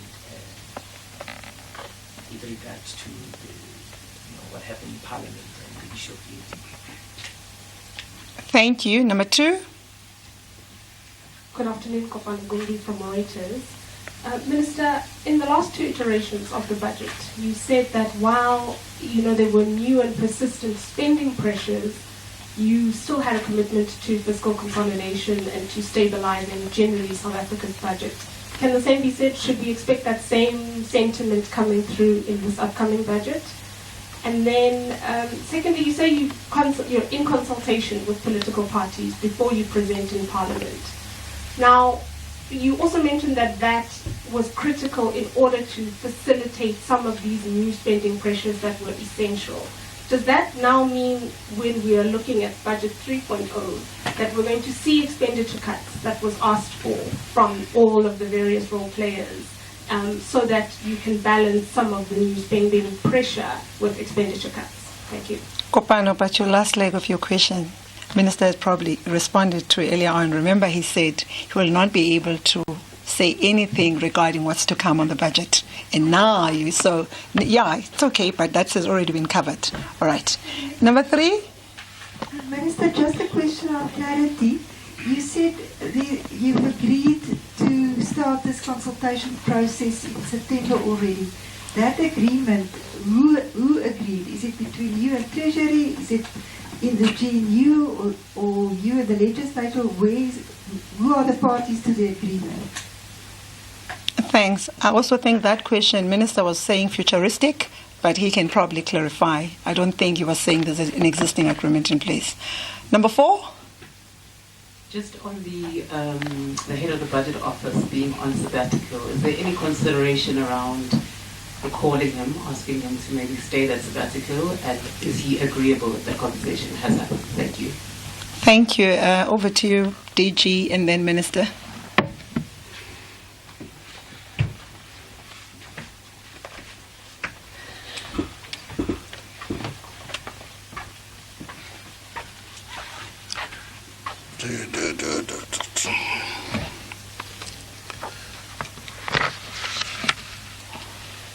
Are there any lessons learned?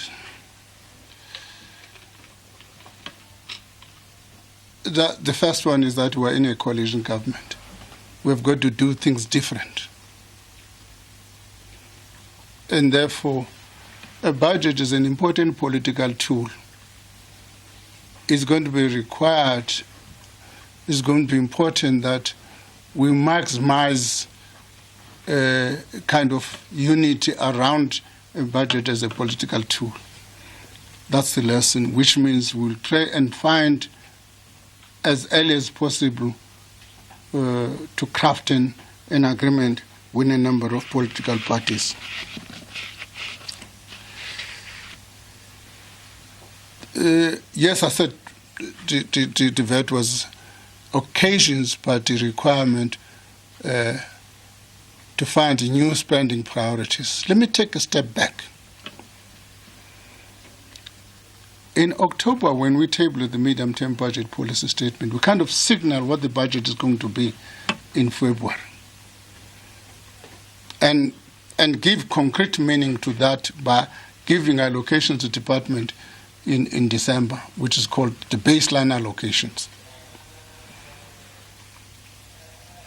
So that kind of budget is intact with the departments. They've got their baseline allocations. DG's committee of technical, which include the DG in the president's, by the way, that committee assesses submission by departments. It's a technical committee, no political agendas, nothing. What they then say, okay, you've got your baseline, fine. But here are the other priorities that are emerging from the discussions with departments. Huge amount. They said over the MTF, those priorities amount to about 112 billion rand. So what we're trying to attend with the VAT is to how do we make sure that we can attend to these priorities in education, health, and so on, particularly this issue of doctors, unemployed doctors. Health alone, we made the point that they've lost about 9,000 workers in the last financial year. And there's no money to replace that. Health alone have accumulated accruals. In other words, they've not been paying people over the past few years on goods and services. Surely then we need to kind of bring that kind of thing to an end. And those are actually health centers that support the poor people of this country. So we're trying to deal with this issue. In the light of these changes, in the statement we issued on the 24th, we make one general comment, and that comment is there will be a need for adjustments. Now, when we talk about adjustments on what, mind you, this amount is an increase over the baseline. That point must be taken into account. What we're making an adjustment on the additional increase. The baselines of department will remain. They will be, we're not talking about cuts for now. I don't know, as we look at the numbers, what that picture will look like. But we're saying there will be a need for an adjustment on these increases, because it seems if that which was intended to pay for these increases is not available. Now, I can't answer that question directed to Cleo is saying. It's a matter of what the DG doesn't want me to talk about. The agreement, no, is an internal process, internal in Treasury. We've agreed. It's a lesson we said. In the light of what we have learned, we need to find a way, agreed amongst ourselves. We need to find a way, how do we craft a proposal, make sure that we can mobilize support for the budget beforehand. And that's going to require, therefore, we have agreement with others. But that's a strategy agreed amongst ourselves.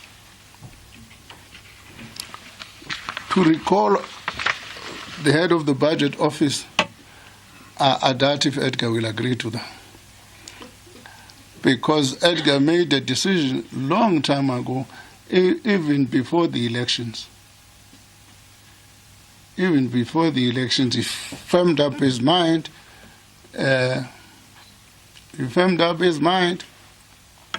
Even last year, we're trying to say, hey, in this mess, I will not prefer to reconsider it. So he's firmed up mind, he went to rest, he went to take sabbatical, and so on and so on. But I don't know, that is his boss. I'll make a comment. That is his boss. He can make a better comment on that. Minister Carol Payton wants you to stay there. She's asking, you belong to a political party that loves to add more spending items but doesn't like taxes. When you talk about lessons, do you think your party has learned a lesson on this one? That's above my pay grade. Mr. Mbalula is better placed to answer that question. Mr. Mbalula is better placed. He's got a press conference at 2. It would be useful if that question is directed to him. Thank you, Minister. And then another one. MKP has asked for a motion of vote of no confidence over you. What is your view? That's from Heart FM. No, I've not read the Constitution. I don't know whether there's any provision in the Constitution for a vote of no confidence on a minister. I've not read the Constitution. All I do know is a vote of confidence to on the president. If that president falls and then I fall, I know that. Thank you, Minister. But for me, for as long as he wants me to work, I think I'm going to work. Thank you, Minister.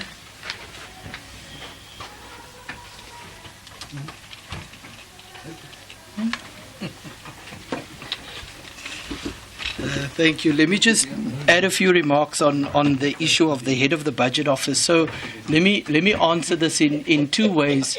The first is to say that Treasury officials going on sabbatical is in fact a good thing.